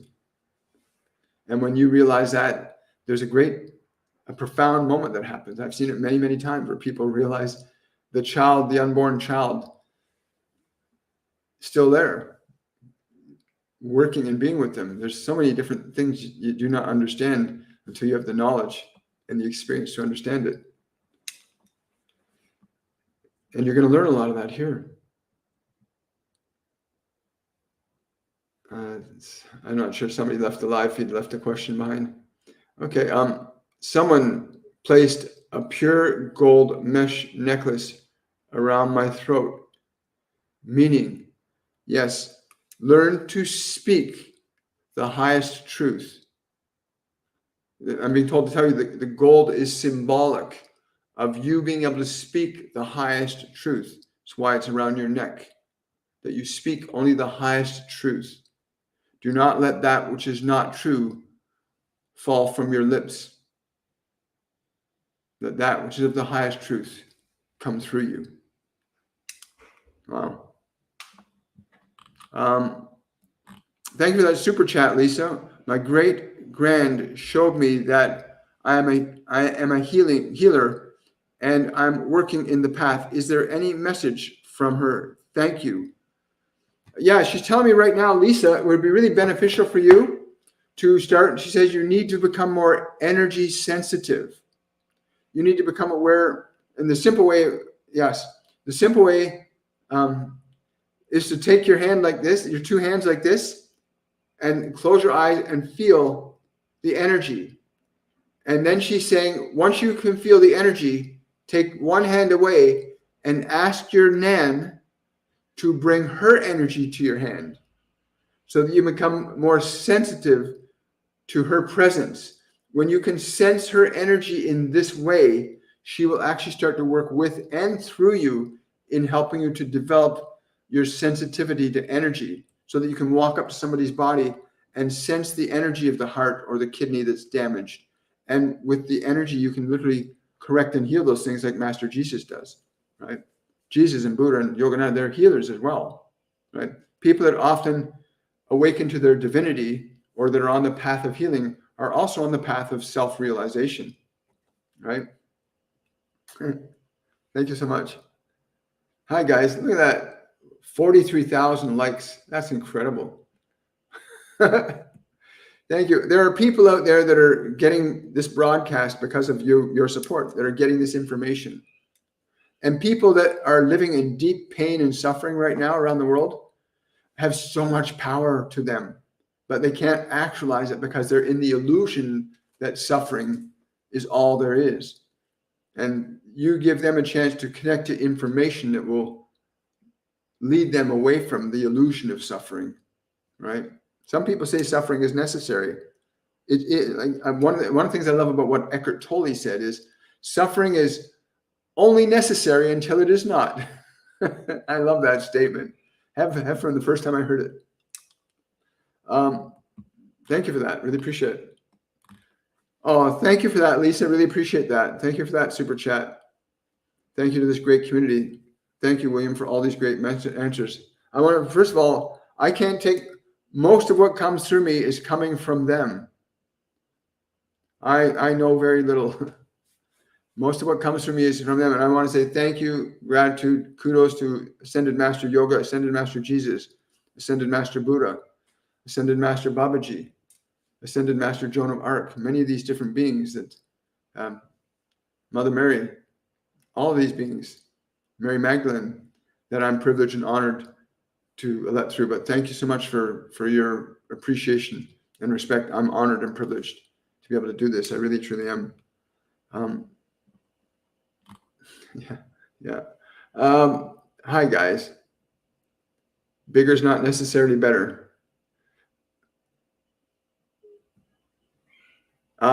Any spirit comes to you, give me a text. You're going to receive a text today. You asked for it, you'll get it. You're very welcome. I saw a hooded figure. Is he a spirit guide or what?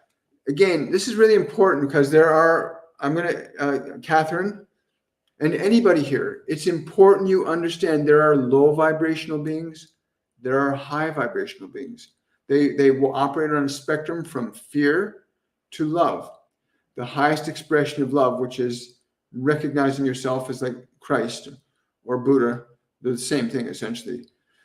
And they to the spectrum of the most heinous acts of humanity, of evil. So the spectrum of entities is along that spectrum. We emphasize in our masterclass the importance of raising your vibration. But if I tune into that hooded figure for you right now, I get that you're not quite ready to meet them yet. You need to raise your vibration a little higher. Ways that I'm being told that water, good water, slightly salted with either true Himalayan salt or true Celtic sea salt will give enough electrical energy, enough electrolytes to the body to raise it up that you can actually begin to connect to his energy, connect to who he is. But the important thing is to make certain you don't want to go exploring the spiritual realms without understanding what you're doing. You don't want to go climbing you don't want to climb Mount Everest without having an experienced guide with you. You need to know somebody who's got experience with making that journey. Jesus, Buddha, all these beings have experience with journeying to the realm of spirit. Jesus, when he was in physical flesh in the biblical times, spoke to Elijah. He spoke to Gabriel. He spoke to all these non-physical beings. He was at a higher vibrational state of consciousness, so that's what he connected with. That's how he communicated with God, right? Or the divine, or whatever term you want to give it. Great spirit. There's many different terms. So you really want to make certain that you're raising your vibration physically, mentally, emotionally, and spiritually before you communicate or try to communicate with spiritual entities. Your vibration is really important. A lot of people are asking in a state of deep, deep despair, and they'll call for help, and it doesn't come. It's because the lower vibrational entities live off your despair. And you need to raise your vibration up. And how do you raise your vibration up with it when you're in despair? You need to learn how to interact with the energy of despair differently than the way you are. You can't just indulge in it. You have to interact with it and change that energy. And there's simple ways you can learn to do that. Really simple ways. Oh, you're very welcome, Lisa. It's my privilege. Thank you for the hands of hearts and the other wonderful things that you guys have been sending. Am I the only one thinking that you look like Giorgio Armani? I don't know. I don't know if I look like Giorgio Armani, but he certainly dresses well, doesn't he? I thank you for the conception of that vibration, because it's, from a human standpoint, that's a very noble vibration, great wealth and prosperity, creation to embody the appearance of the divine. I mean, for me, Armani represents that as as a physical representation. The neatness and the pristineness of the clothing fully articulates the level of clarity and function and purpose, as everything that you put on your body, everything you speak should reflect that level of beauty and wisdom and love. That's what all expression should articulate. And some of the fashion that's going around today is bizarre. People are dressing like boxes and distorted manifestations of who God knows what. That has nothing to do with the beauty of love or the articulation of wonder and mysticism and compassion and kindness. It's a very different world than it was when I was biologically young. But thank you for that. It's a nice comment. Love is an umbrella of a lot of good actions too. That's correct. It absolutely is. That's exactly what love is.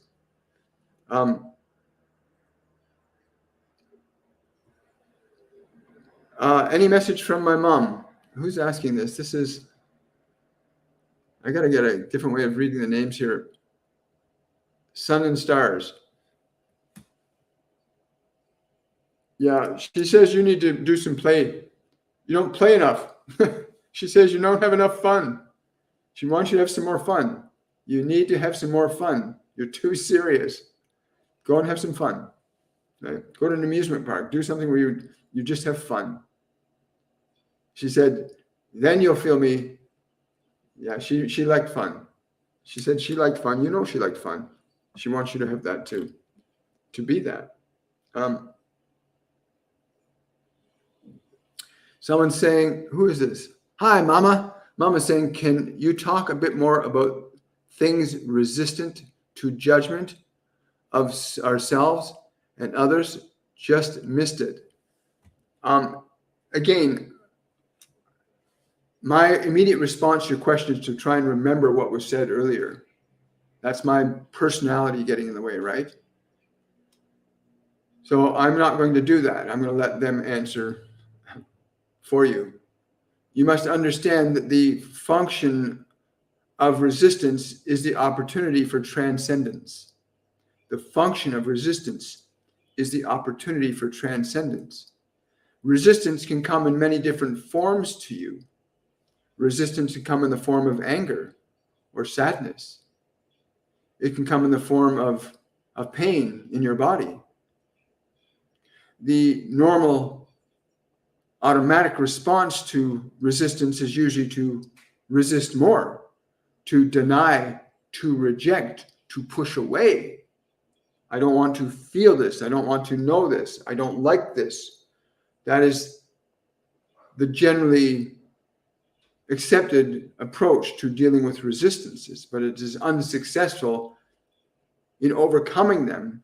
It simply then makes them more and propagates them and gives them greater strength. The simplest and easiest way to overcome resistance is through the function and extension of your love, that even your own anger and your own depression and your own sadness, that these resistances, if you are willing to extend your love and grace to them, that is, you feel angry and you say to the anger, no matter how angry you are, I love you. I will not attack you. I will not deny you, and I will not let you attack others, but I will be with you, and I will stay with you. And you stay present with the resistance, lovingly, not indulging in it, but gently saying, I am with you.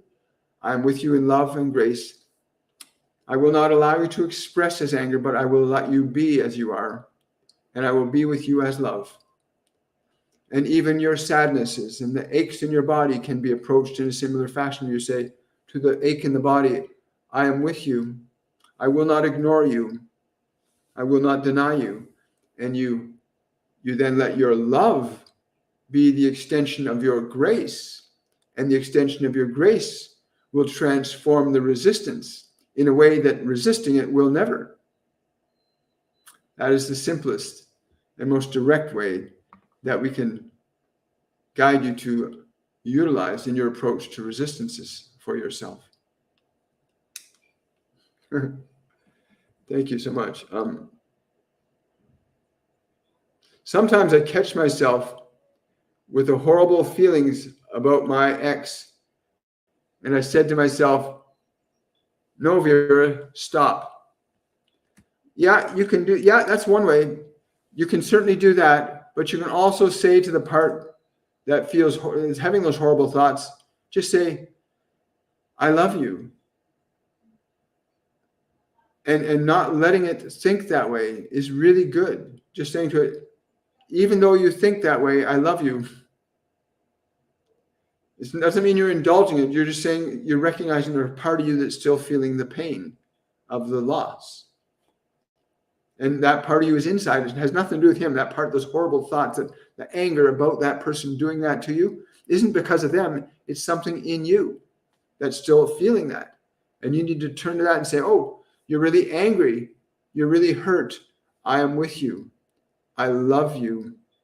I will not abandon you. And when that starts to heal, then the new relationship that you're moving towards can come into your life.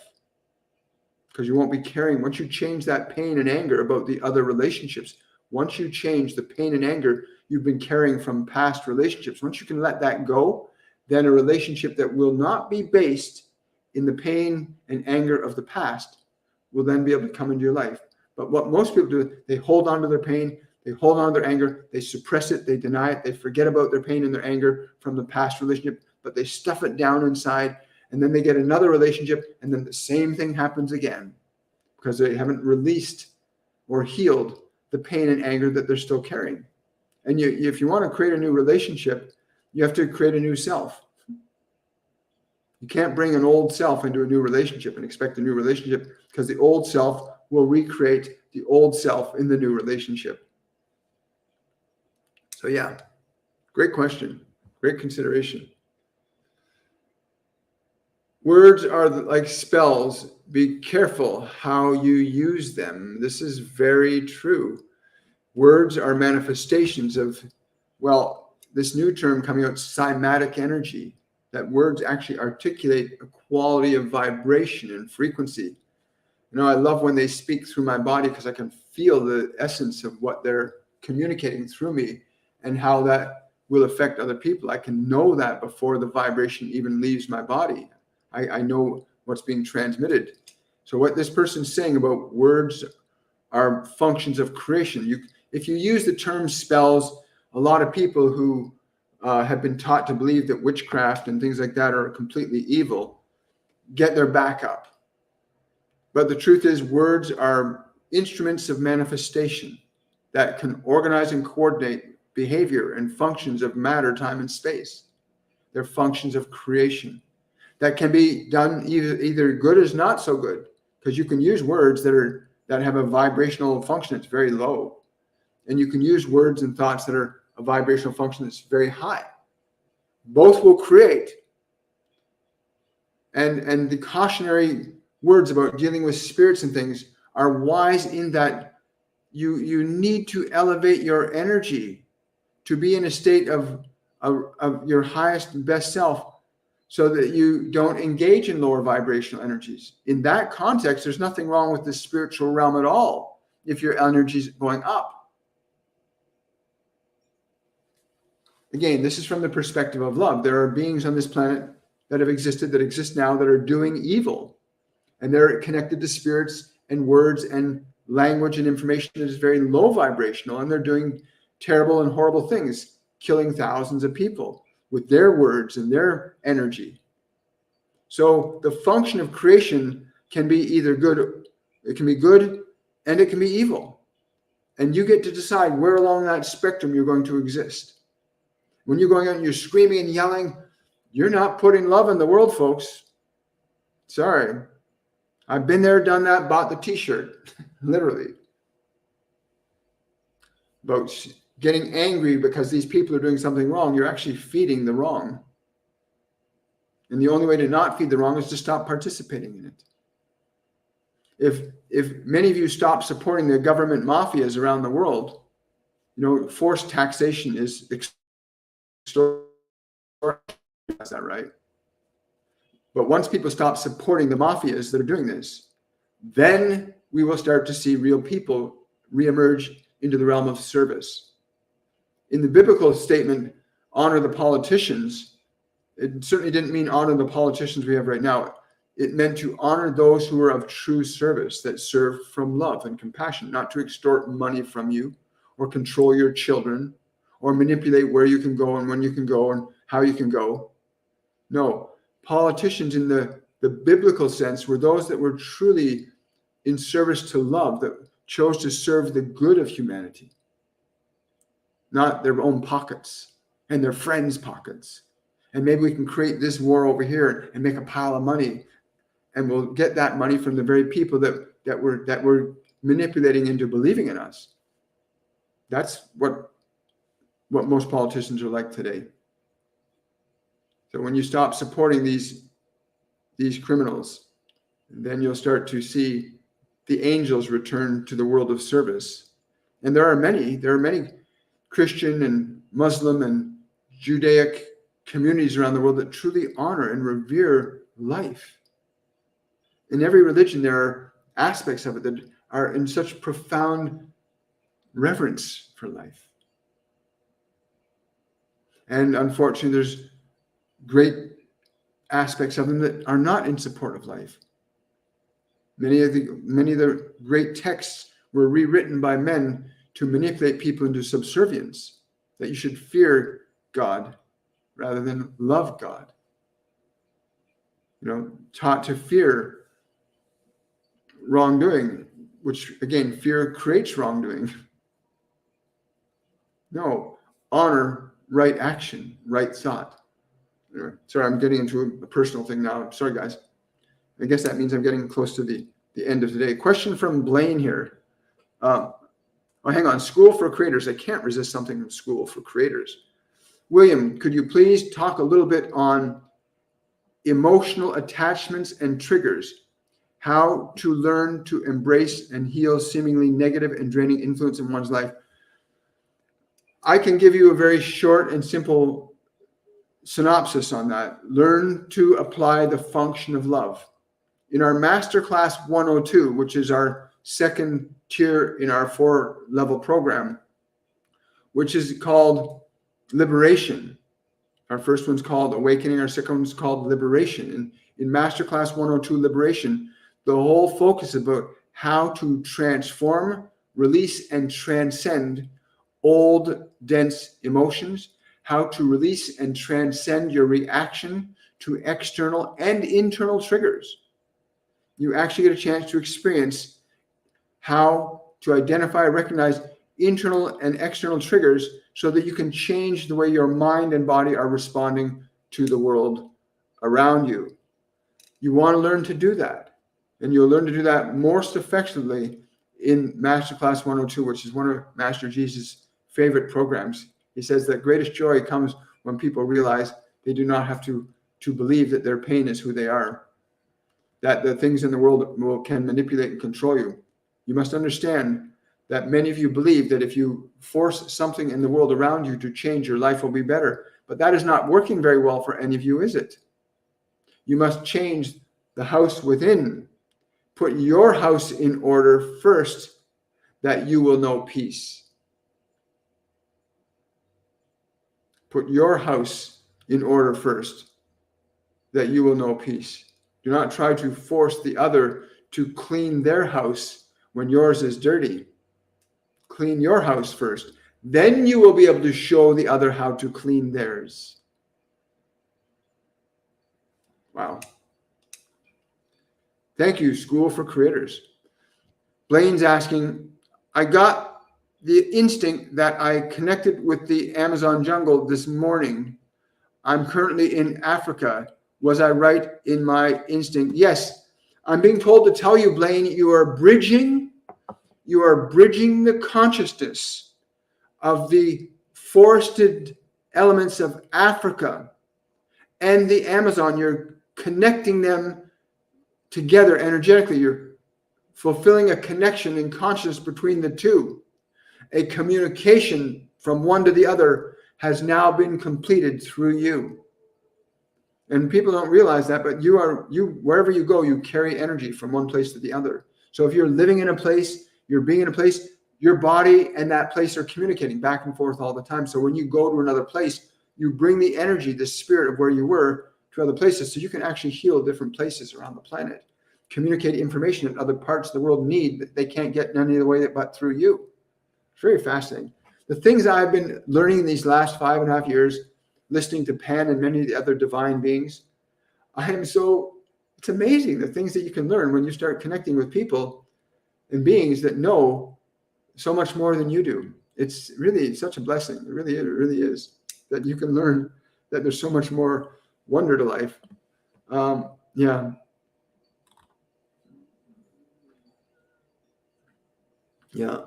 Thank you.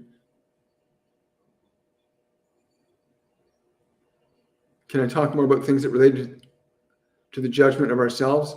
I think that's been covered. We will get there, sweet. Build a new life. Yes, we are getting there. We are here now. Wonderful. Thank you so much. Thank you for the gifts. Thank you for the hearts. Look at that. We're 52,000 likes on. That's never happened before. 52,000. So I guess more and more people are able to come. You realize, for those of you that are just arriving, we started off this live event today with a message from Master Yagananda and Master Jesus and other beings. And the basis of this was that the things you must surrender to find peace, the things that you must surrender to find peace, are anger and fear. These will only give you temporary safety. Anger and fear will only give you temporary safety and not lasting peace. And if you want to see the full transmission that happened from Yagananda, you can go to my YouTube channel when this live event is finished. And when it's rendered, you can go to the live section under my YouTube channel, and you can look for the video that's entitled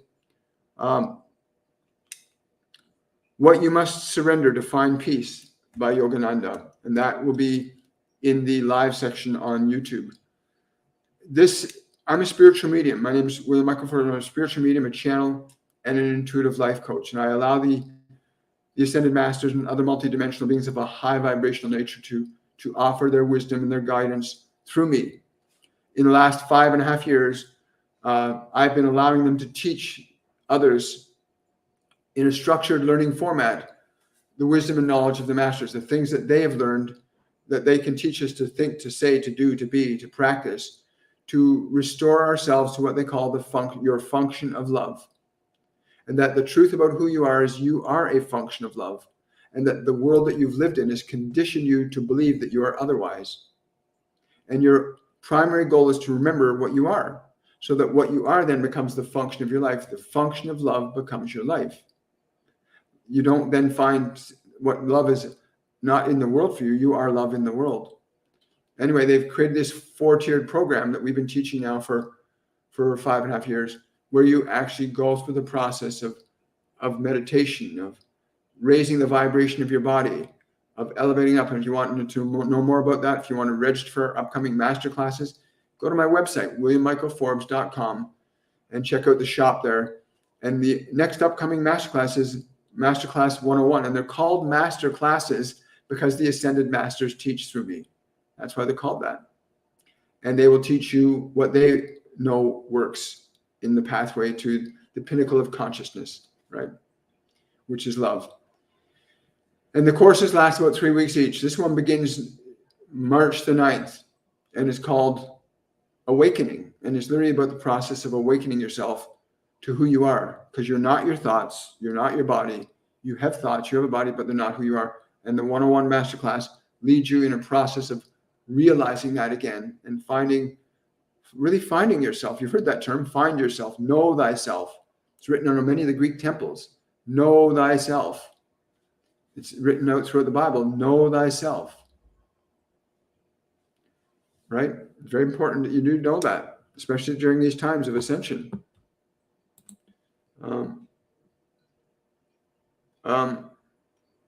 I got that. Oh yeah. I also want to make an announcement too. That so starting next week on Tuesday and Thursday evenings at 8 p.m. Eastern Standard Time. I'll be going live on TikTok only. I will still continue, because they've told me to do this, Monday, Wednesday, Friday, and Saturday at 10 a.m. Eastern Standard Time. For those of you that have been with us on YouTube and Facebook for these last few years that we've been doing this, that we will still be going live at those times every day. And the reason I'm told is to expand and extend the information, the vibration, and the message to more people. And they said that the device of TikTok is a really effective way of doing that. It's important, I'm being told to tell you that it's important not to get captured in the media of this, but to apply what you learn from these transmissions in your life, in your work, in your family, in your own body, in your own mind, to take the wisdom and knowledge that they give us through this and really apply it in your life so that you get to restore yourself to the peace, to the excitement, to the playfulness of your being that is truly who you are, right? Thank you. Thank you. You're welcome, Miss Pendulum. I appreciate that. Thank you, Drusilla. Asking. Oh, that was Blaine. I got that. Sorry, Drusilla. I thought you'd ask me another question. Well, guys, I am truly grateful that I got to spend this time with you today, and I'm looking forward. Join us tomorrow for the love is the ultimate gift. Somebody's saying on TikTok, love is the ultimate gift, which means if you are love, you are an ultimate gift. And when you realize that you are love, you will be an ultimate gift for everybody and everything you will meet. When you remember who you are not your thoughts. You're not who the world has made you into believing you are. You are not who the world has made you into believing you are. And when you begin to remember who you are, you begin to experience the nature of your being. Then you'll begin to delight in your life again. And you'll be able to surrender the confusion that the world has imposed upon you.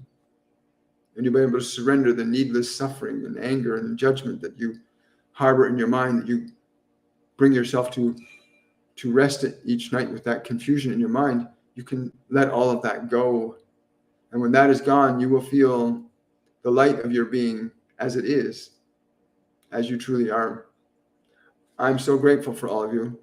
And I look forward to seeing you guys tomorrow at 10 a.m. Eastern Standard Time for the discussion and meditation portion of our weekly program.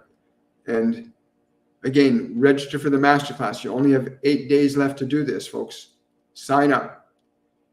It will change your life in ways that literally are mind-blowing. Because everybody that's ever come to the course said, I had no idea. I had no idea that it was going to be like this from what you described. Because what I described does not do justice to what actually happens. When you connect with ascended masters and divine beings that function from love, miracles happen. And so when you remember who you are, you will be a miracle as well. I want to wish you all much love. I'll look forward to seeing you guys tomorrow at 10 a.m. Have yourselves a wonderful and joyful day. For our students that are here, by the way, I'll look forward to seeing you in about an hour's time on the closing of Masterclass 104, which was absolutely astounding. Have yourselves a wonderful and a joyful day, everybody. Thank you for your support, your love, your attentiveness, and most importantly, know that when you apply what you learn here, you make the world a better place. Remember, this is a brand new day, and this is a brand new moment. Much love, everybody. Bye for now.